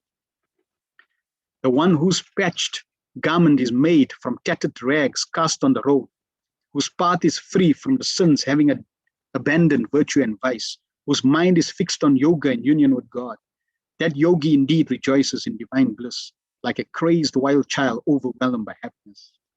Having abandoned this world, know it to be without essence, comparable to a reflection of a dream. Consider well and reflect. Who am I? Who are you? Where have I come from? Who is my mother? Who is my father? In me, in you, in everything else, none but the same all-pervading Lord Vishnu dwells. Your anger and impatience is meaningless. If you wish to attain the Supreme Vishnu soon, be equal-minded in all circumstances. Have samabhava, equanimity always. Do not taste your efforts to win the love of or to fight against friends and children and relatives. See the true self in everyone and give up all feelings of duality completely. Give up lust, anger, greed, and infatuation. Try to know this true self and consider who am I? Those fools covered by ignorance who lack self-knowledge, Atma-gyan, are tormented in hells. Regularly recite the Gita, meditate on Vishnu, Shripati in your heart, and chant his thousand glorious name, Vishnu Sahasranam. Take delight to be with the noble and the holy. Distribute your wealth in charity to poor and the needy. Very readily, one indulges in carnal pleasures, but later on, alas, comes disease of the body. Even though in the world, the ultimate end is death, maranam. Even then, one does not relinquish his sinful behaviors. Remember always that wealth is the source of misfortune. The truth is that one cannot extract even a bit of happiness from it. For the rich, there is fear even from one's own son. This is the established way with wealth everywhere. Practice control of breath, pranayam, and withdrawal of senses from their respective sense objects, pratyahara, to liberate on the distinction between the permanent and the transitory. Perform meditation along with chanting the holy names of God. Perform these with great attention and extreme care. O devotee, sincerely dedicated to the lotus feet of Guru, may thou be soon free from samsara, the cycle of birth and death. Through disciplined senses and controlled mind, thou shalt come to see, experience the indwelling Lord of your heart. Thus, a foolish cremation, lost in grammatical rules, was cleansed of his narrow vision and shown the light by the students of the illustrious Sripad Sankaracharya. And this was Sankaracharya's famous verse that Srila Prabhupada often quoted. Bhaja Govindam, Bhaja Govindam, Bhaja Govindam, Bhaja Govindam, Govindam Bhaja Mudamate. Nama Smarana Danya Mupayam Nahi Pashyamo Bhavanta Rena. Worship Govinda, worship Govinda, worship Govinda, O fool. Other than chanting the Lord's name, there is no other way to cross the ocean of existence. As a drop of water on a petal of the lotus is extremely unstable and trembling, in the same way life is also extremely uncertain and transient, full of miseries, disease, old age, and death. And in between birth and death, many other forms of difficulties and challenges. But the conclusion is Ante Narayana Smriti. Think of Krishna, remember Krishna at a time of death.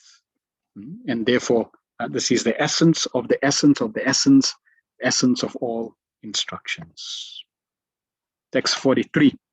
Now we are hearing the answer to the sage's question to Sudha Goswami. What happened to religion? How did people get guidance when Krishna left to the spiritual world 5,000 years ago? Krishna swadama pagate dharma jnana dibi saha kalo nasta drisham esha puranarko duno tita. This Bhagavad Puran is as brilliant as the sun, and it has arisen just after the departure of Lord Krishna to his own abode, accompanied by religion, knowledge, etc. Persons who have lost their vision due to the dense darkness of ignorance in the age of Kali shall get light from this Purana. So very, very wonderful. Krishna Swadharma Bhagate. When Krishna left, ascended back to the spiritual world 5,000 years ago, then Dharma followed him. Religion followed him. Truth followed him. And the sages were concerned. How are we going to get guidance, light in this age of Kali Yuga? Kalo nasta drisham esha. This age of hypocrisy and quarrel, dense darkness of Kali Yuga. Puranarko tunotitva. That Bhagavatam has appeared in the form of the shining light, torchlight. This Purana, it's like a torchlight that shines light in the age of Kali Yuga. So we have the fortune of this light. We have to share this fortune with others so that everyone is aware that this torchlight is available.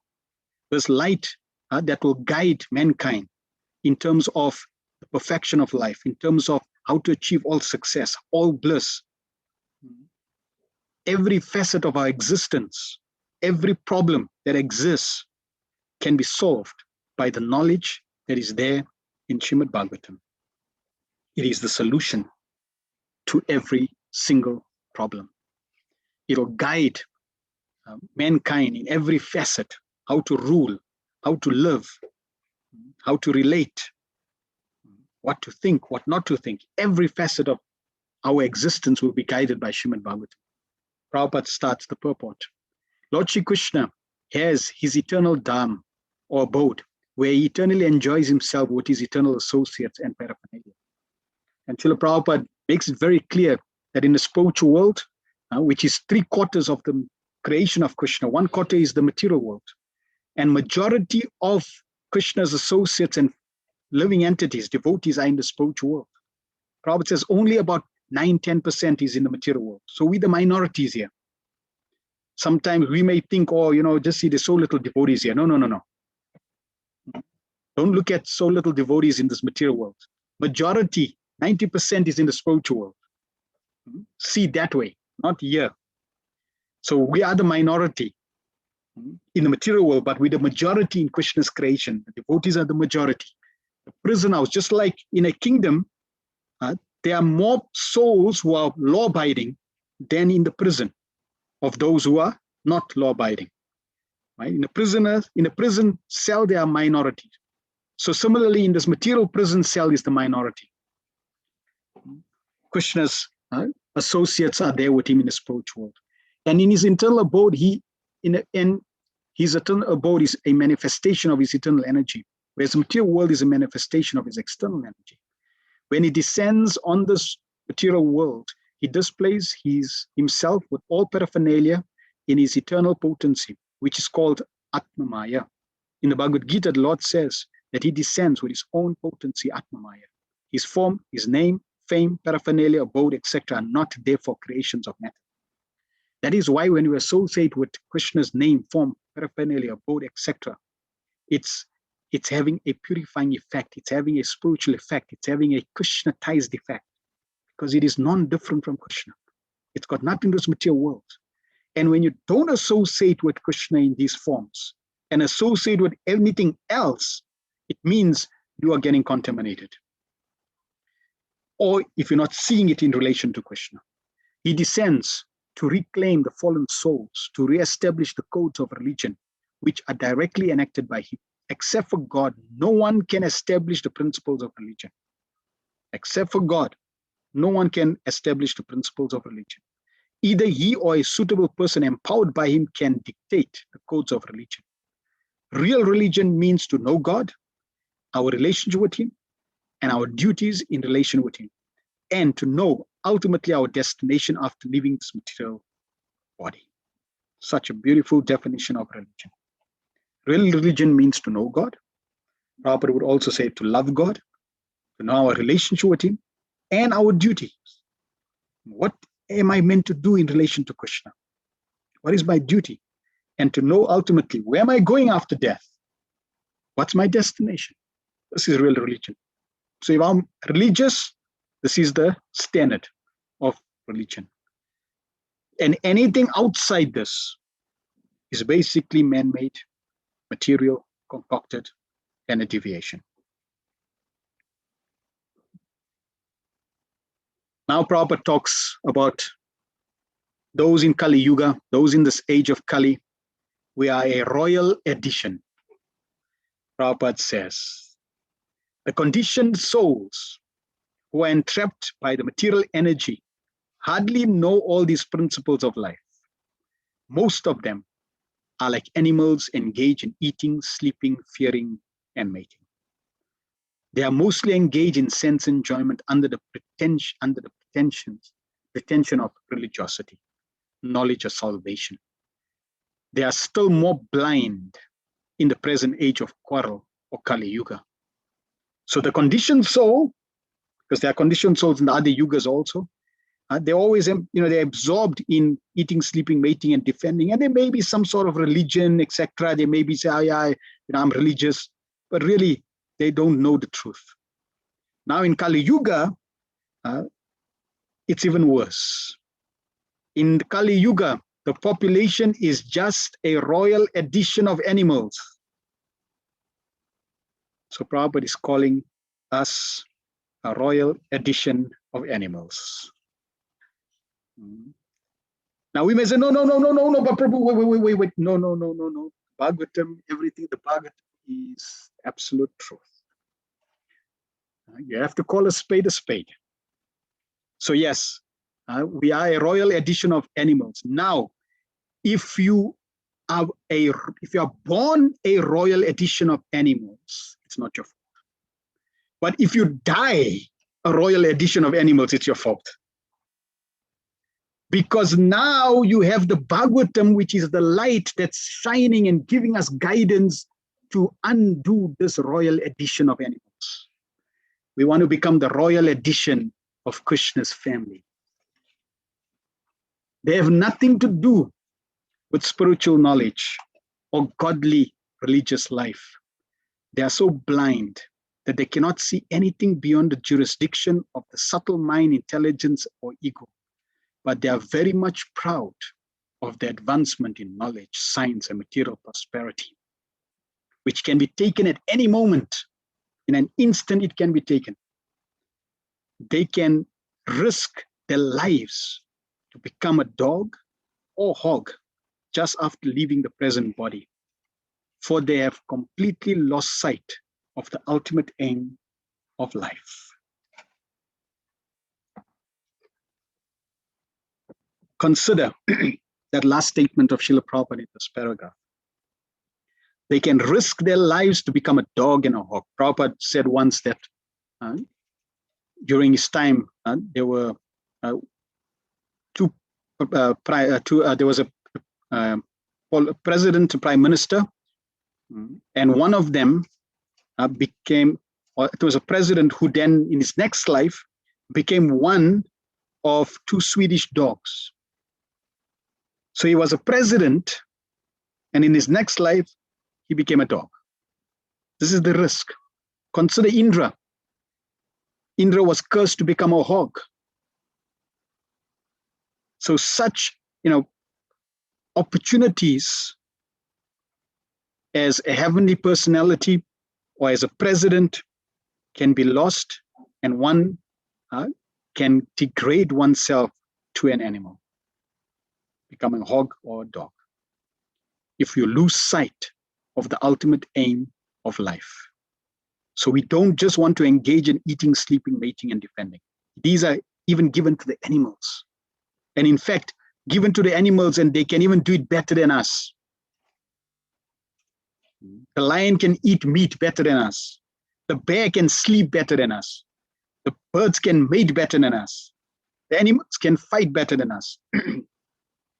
So we can't compete with them. But none of them can connect with Krishna, can understand Krishna, can develop their relationship with Krishna as effectively, efficiently as we as human, those that have human bodies. So we should take advantage of this human form of life for what it has been given to us for. It's a prison suit to break the prison shackles of samsara, birth and death. And we've been given the process to do that in the form of Srimad Bhagavatam. Let us take full advantage. Then Prabhupada continues. The personality of Godhead, Shri Krishna, appeared before us just a little prior to the beginning of Kali Yuga, and he returned to his eternal home practically at the commencement of Kali Yuga.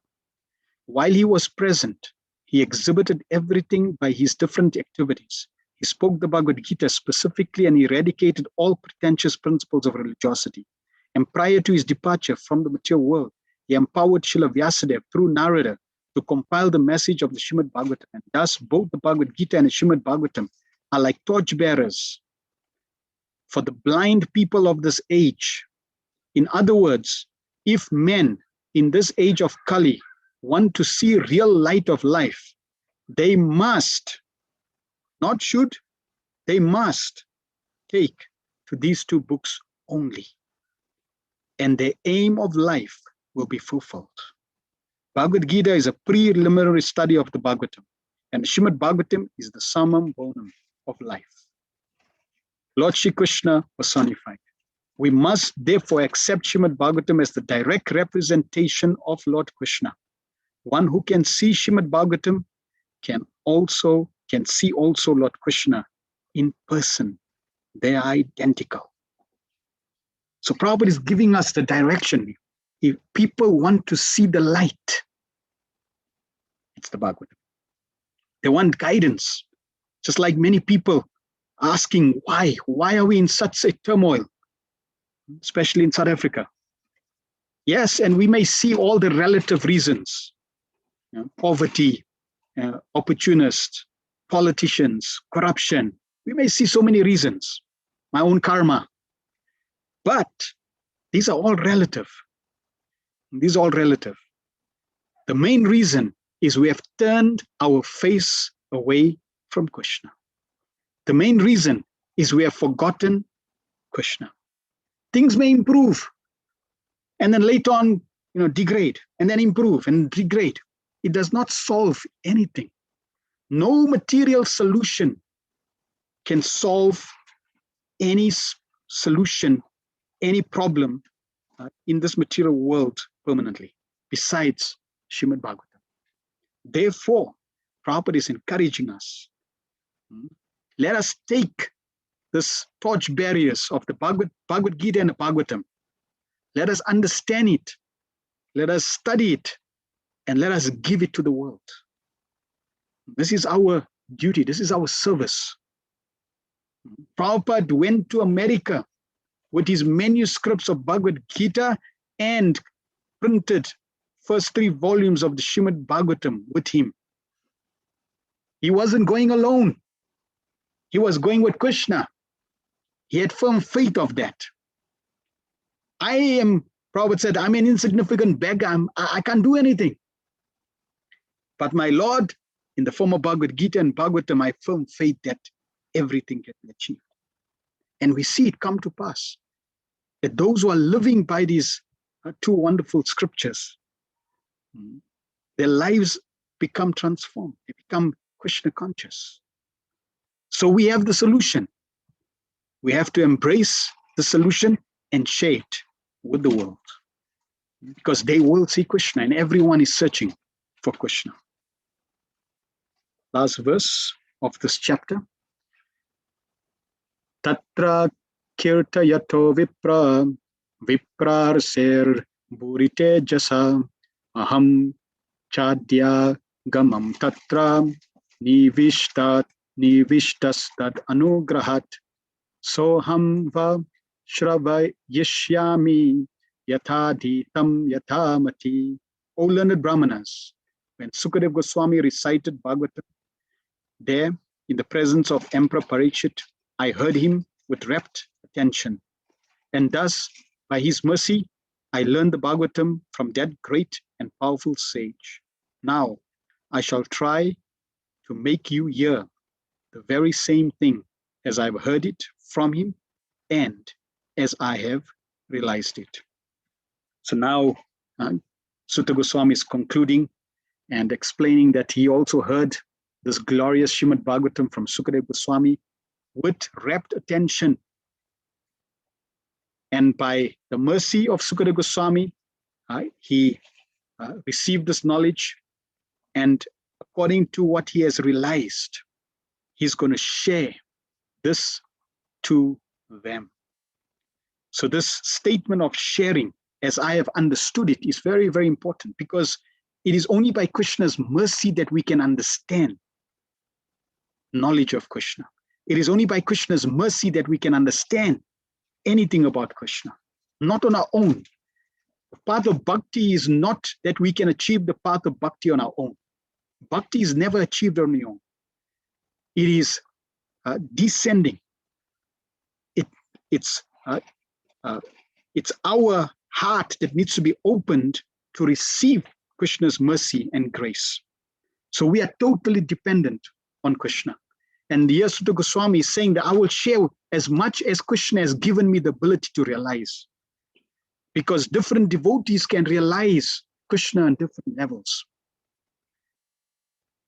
Like Srila Prabhupada has realized Krishna on a different level than many, many, many great souls. Why? Because Krishna has chosen him.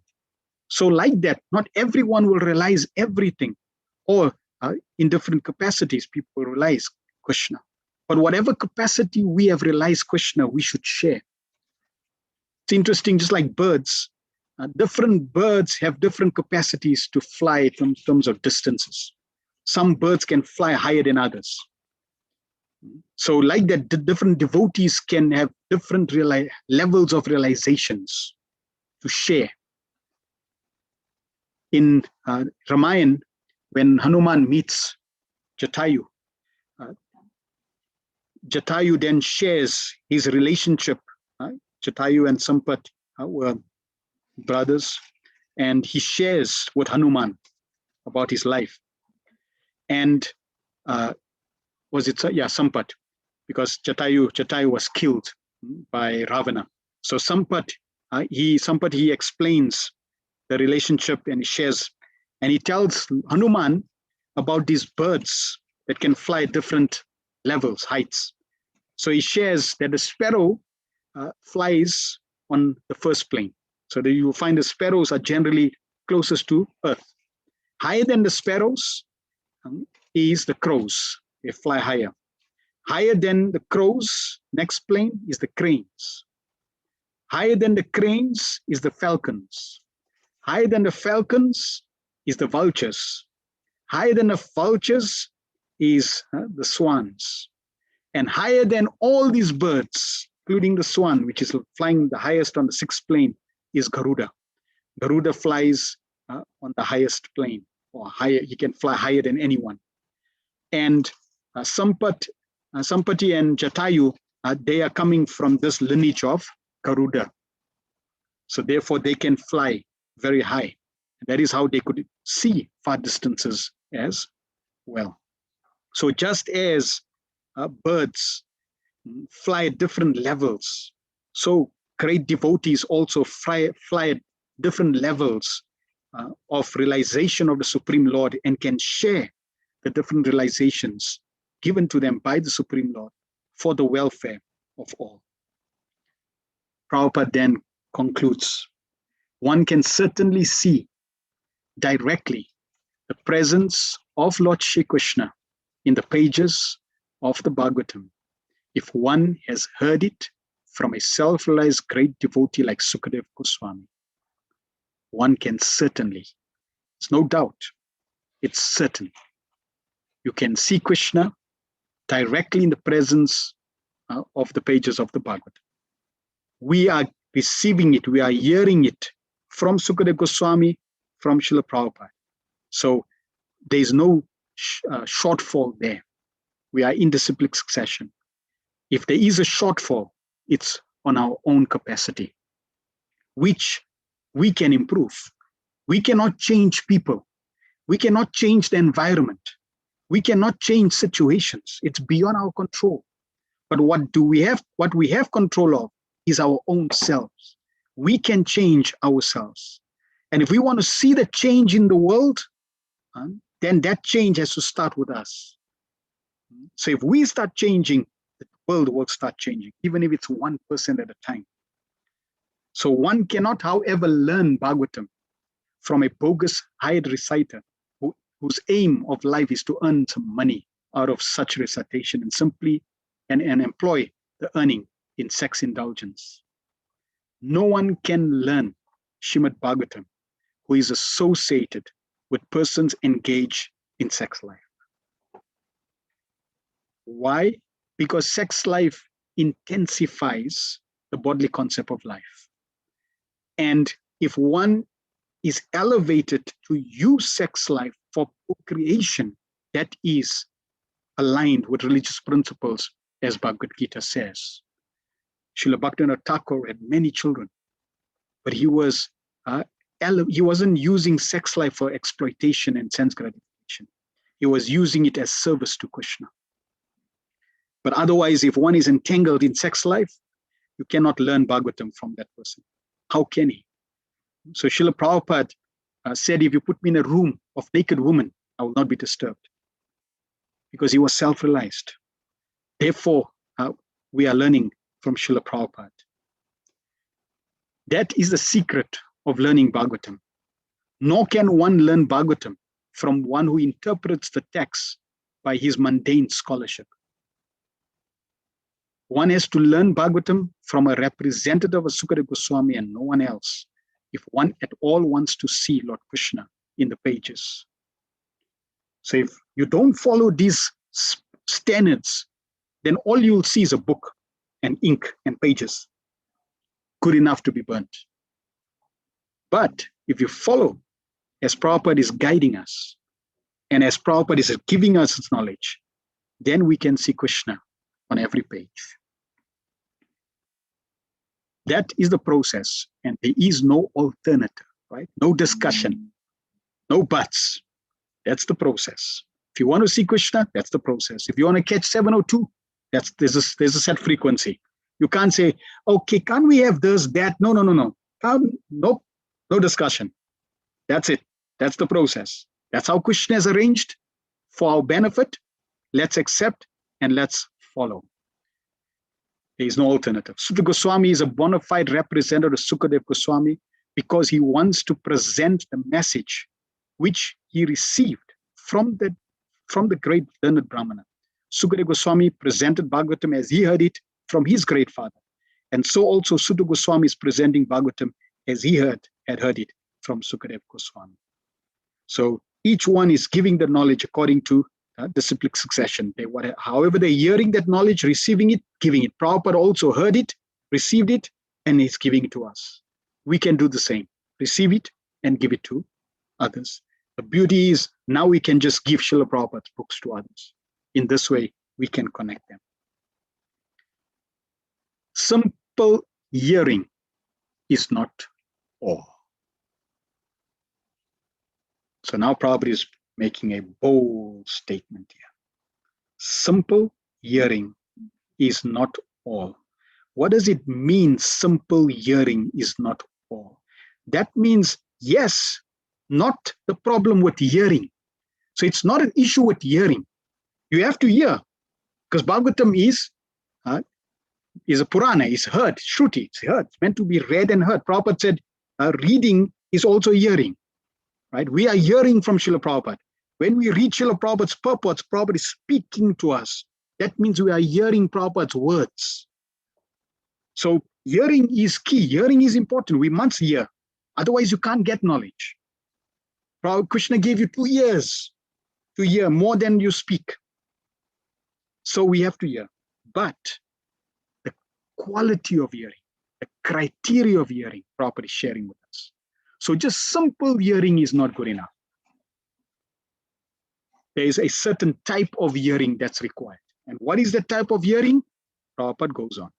One must realize the text with proper attention. So you need to hear with rapt attention. That is how Sutta Goswami also said, I've heard this with rapt attention. What does rapt attention means? I don't get distracted. We are in a world of distraction. Kali Yuga means a world of distraction. One thing after another, one situation after another, one cell phone after another, one WhatsApp message after another, one Facebook post after another. We are totally distracted. It's the nature of Kali Yuga. So we want to hear with rapt attention. The word nivishta means that Sutta Goswami drank the juice of the Bhagavatam through his ears. So we want to drink this juice with our ears.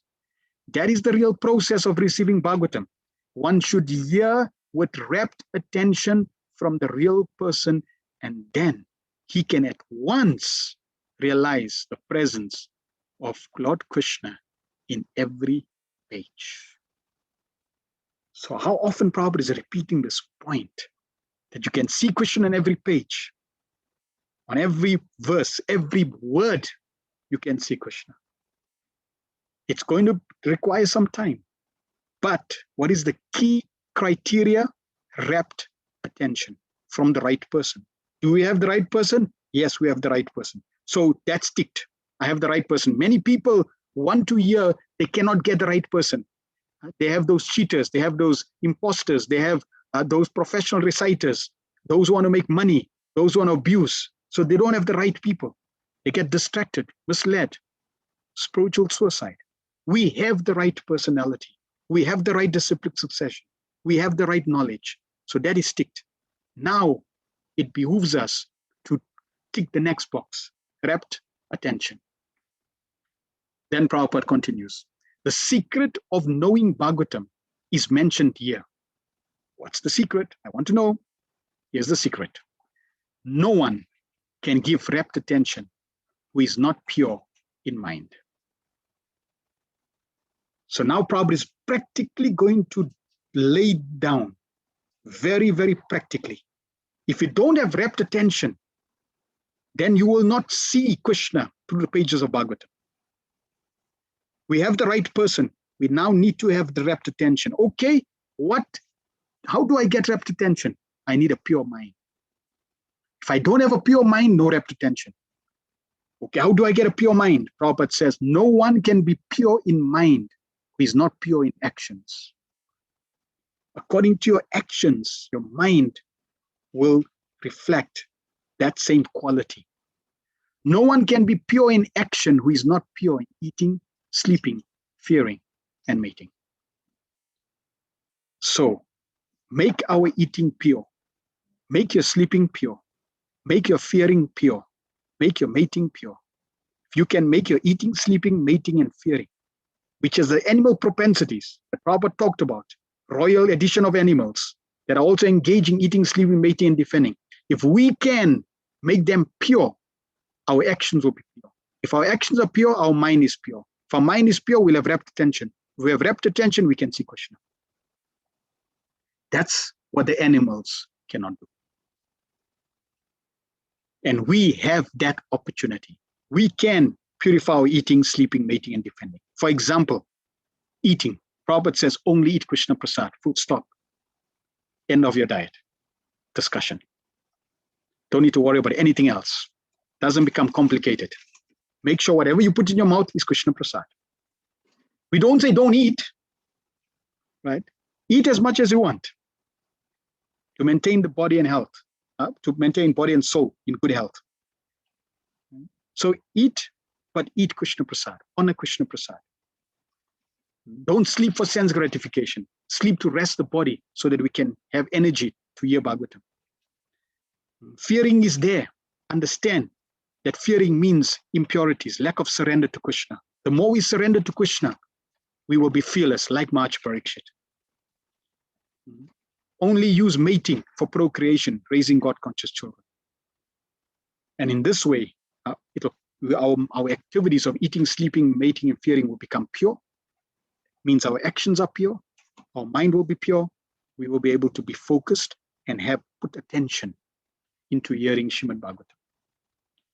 Prabhupada would often say, if you're going to spend time, then spend the time with focus.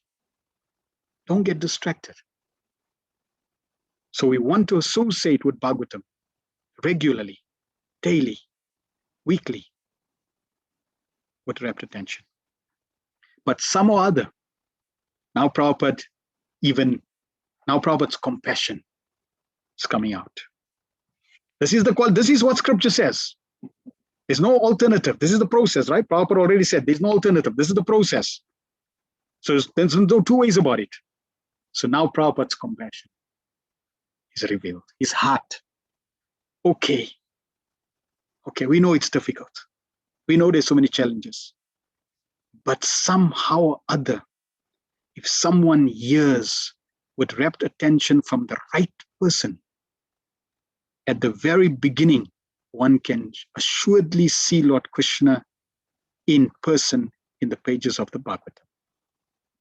So somehow or other, while hearing, if we hear from Prabhupada, and it so happened that at some point we are focused, we have that rapt attention, then we'll be able to see Krishna.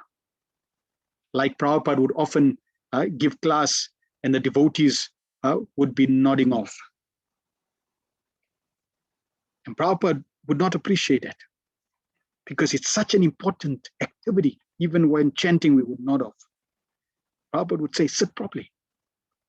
Right? And during Bhagavatam class, the devotees will fall to sleep. Prabhupada would say, stand up. Why?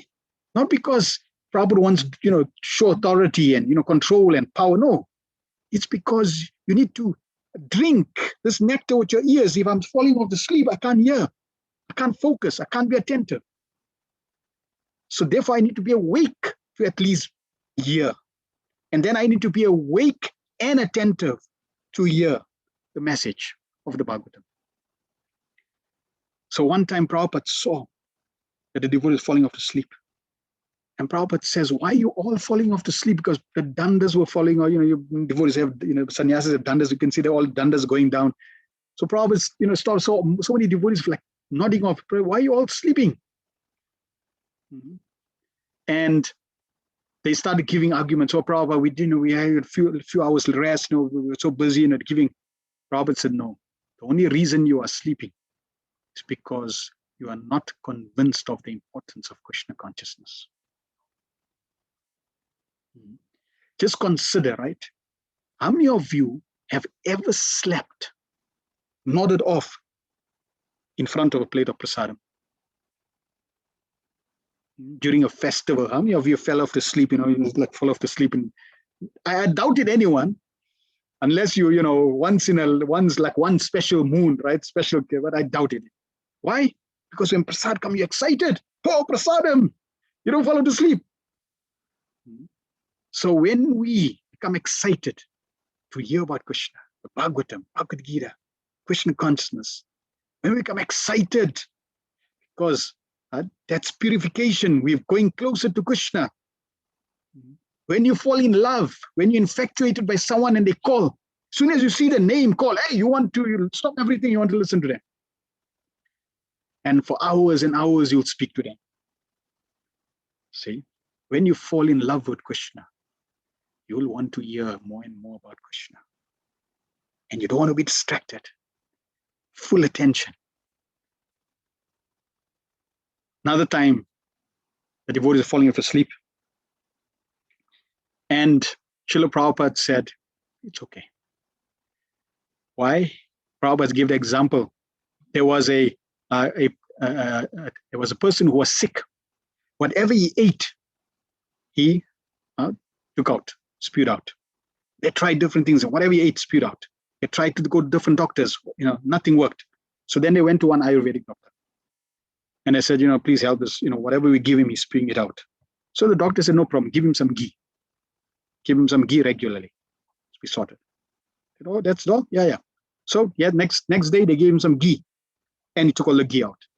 They called the doctor. Doctor, didn't work. He said, don't worry, just keep giving ghee. Okay. And he was getting weaker and weaker and weaker because every day he was spewing out. So now when he started his treatment of taking ghee, even though he was taking it out, but slowly he was getting better and better and better. It was healing. And he was healed. And they were surprised. Wow, this is strange. So they went back to the doctor and said, wow, what's the science here? Doctor said, very simple. See, when you take ghee is very sticky. So when he took the ghee also gets stuck on the gut lining. And even though he took the rest of the ghee out, but the ghee gets stuck to the lining. And that gets absorbed into the body. Then he takes more ghee, he takes it out. Some gets stuck to the lining. It gets absorbed. And in this way, slowly, little by little, was getting absorbed. And that's how he was getting healthy. So Prabhupada said, similarly, somebody is falling off to sleep. And as soon as Prabhupada says, Hare Krishna, they wake up. They heard Krishna. Or they're falling off to sleep. Krishna protected Maharaj Parikshit. Or protected Parikshit. They hear Parikshit. They fall asleep. So when they get up, they're hearing 1-2 words, Krishna, this, Parikshit, Bhagavatam.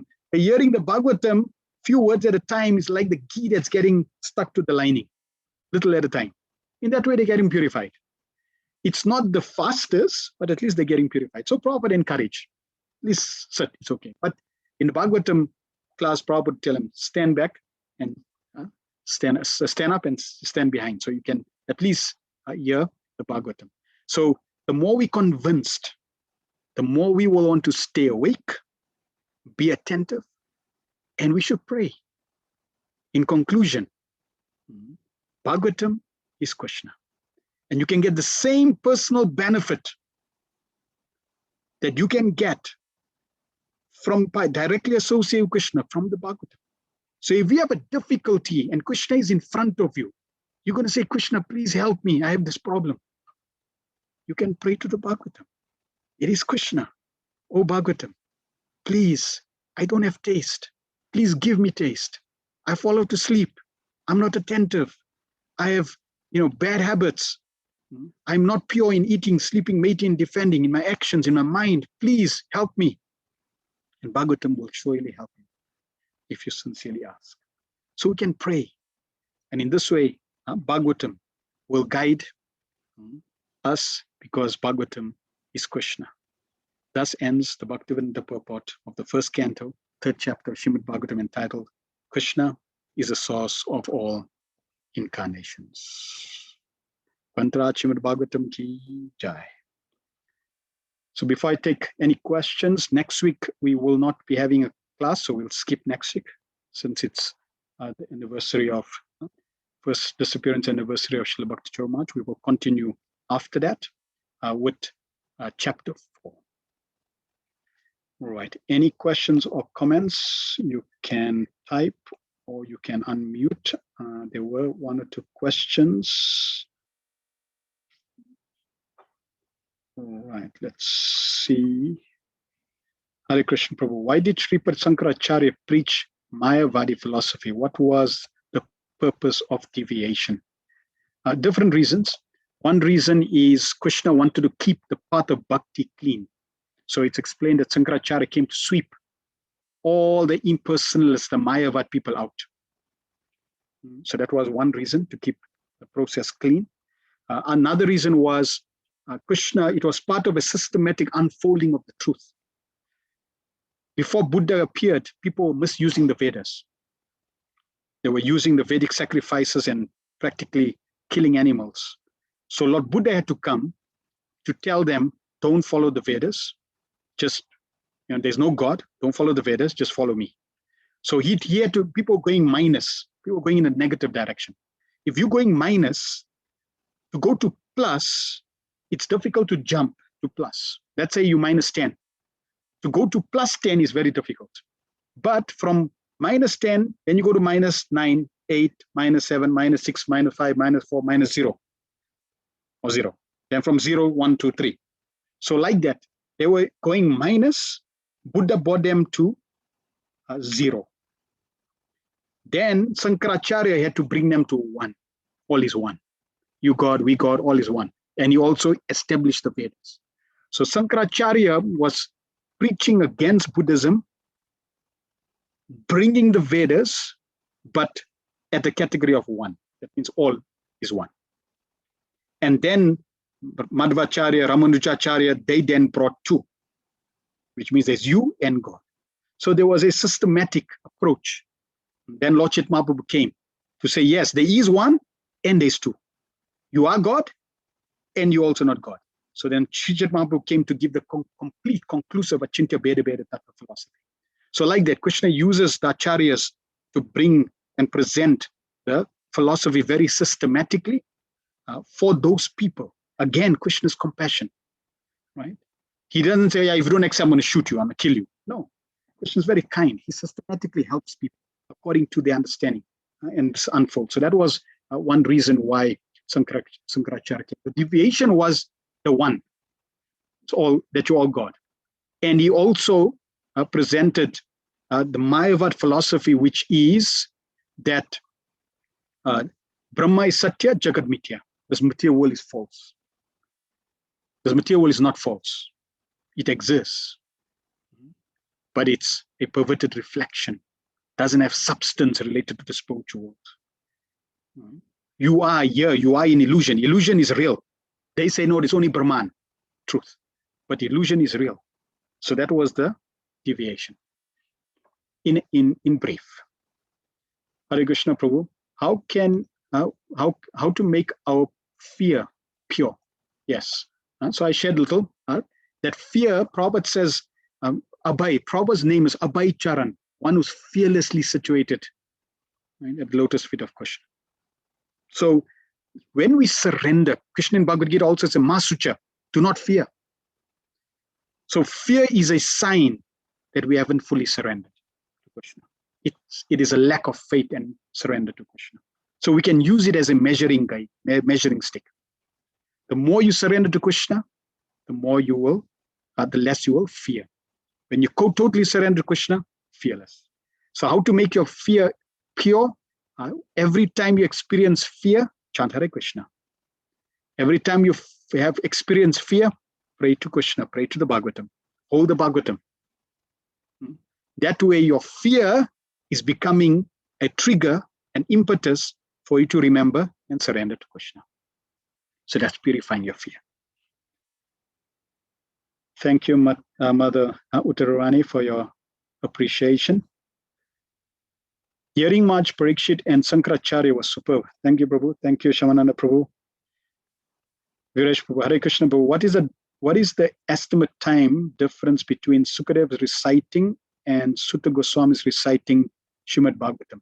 So in terms of time, I will need to see that. It may be, I haven't really read anything. I'll need to check.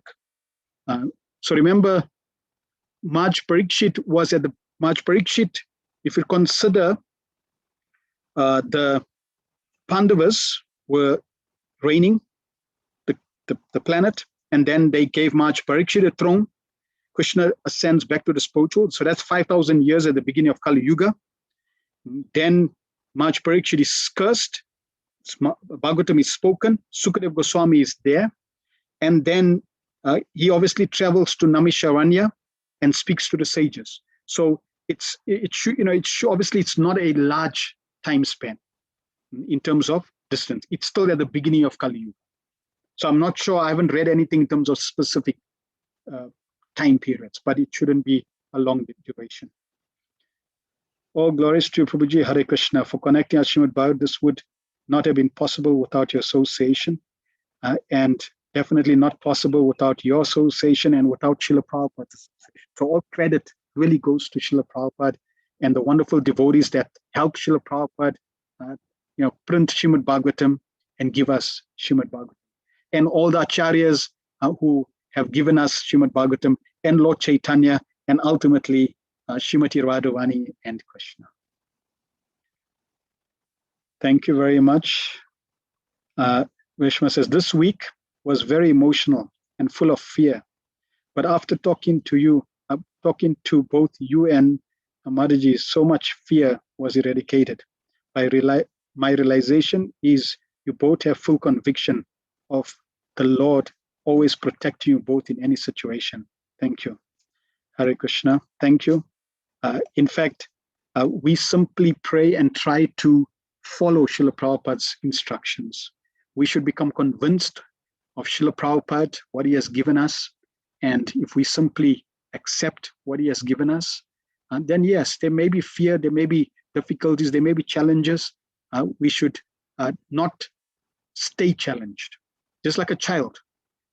How is it a child can actually walk? How is it a child can actually run? Not because the child never fell. When the child is walking, the child will fall. But if you see when the child falls, what does the child do? What does the child do? What does the child do? The child immediately gets up again. So it's the determination of the child to walk that allows the child to be successful in walking, not the focus of falling. The child doesn't think, oh, I fell, oh, I can't walk. No, never. The child will fall, and that is by the way. That is part of the training. I will get up again, and I fall, and I get up again, and I fall, and I get up again, no problem, until I walk. So it's not how many times you fall. It's how many times you get up. So never accept a fall as the end. There's always an opportunity to get up. And Srila Prabhupada, the devotees and the acharyas and the associates are always encouraging.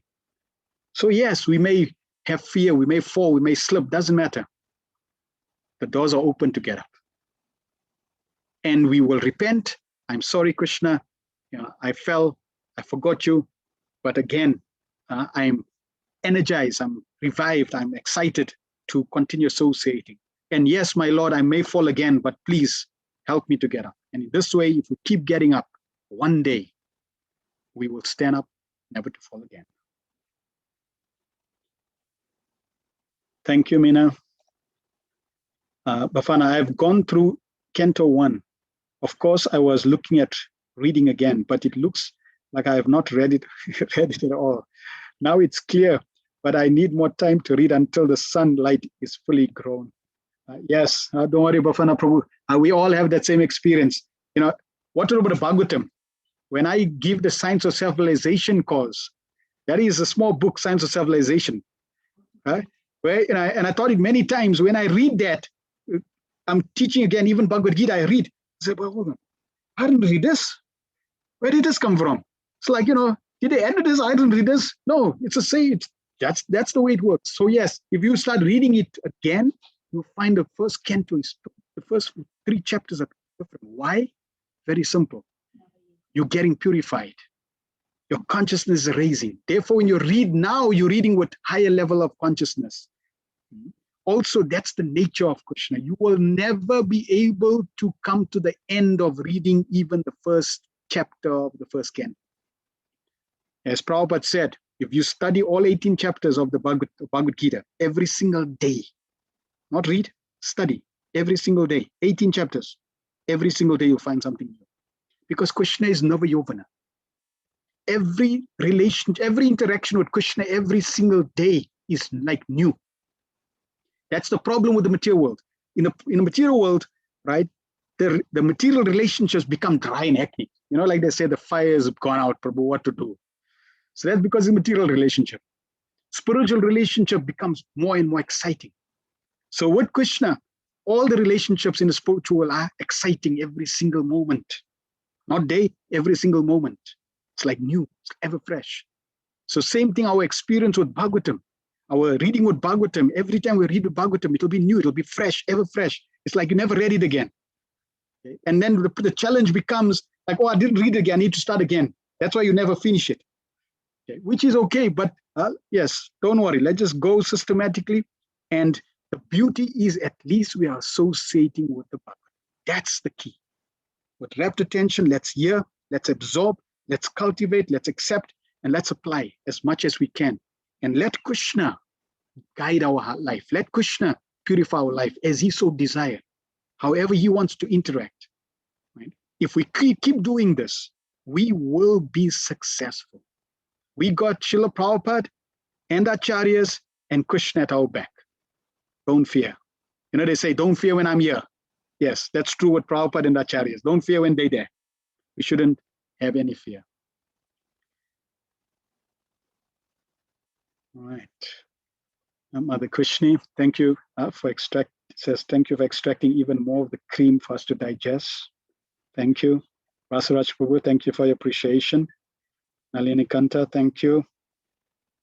Mother Archana Siri, thank you very much for your appreciation. All right, so next week we will not have class and we'll continue. If depending on the timings, if the timings are appropriate, I will let everyone know on the chat. But tentatively, we will continue week after. Kantaraj Srimad Bhagavatam ki jai, Srila Prabhupada ki jai, Nitai Go Pramanande Hari Hari.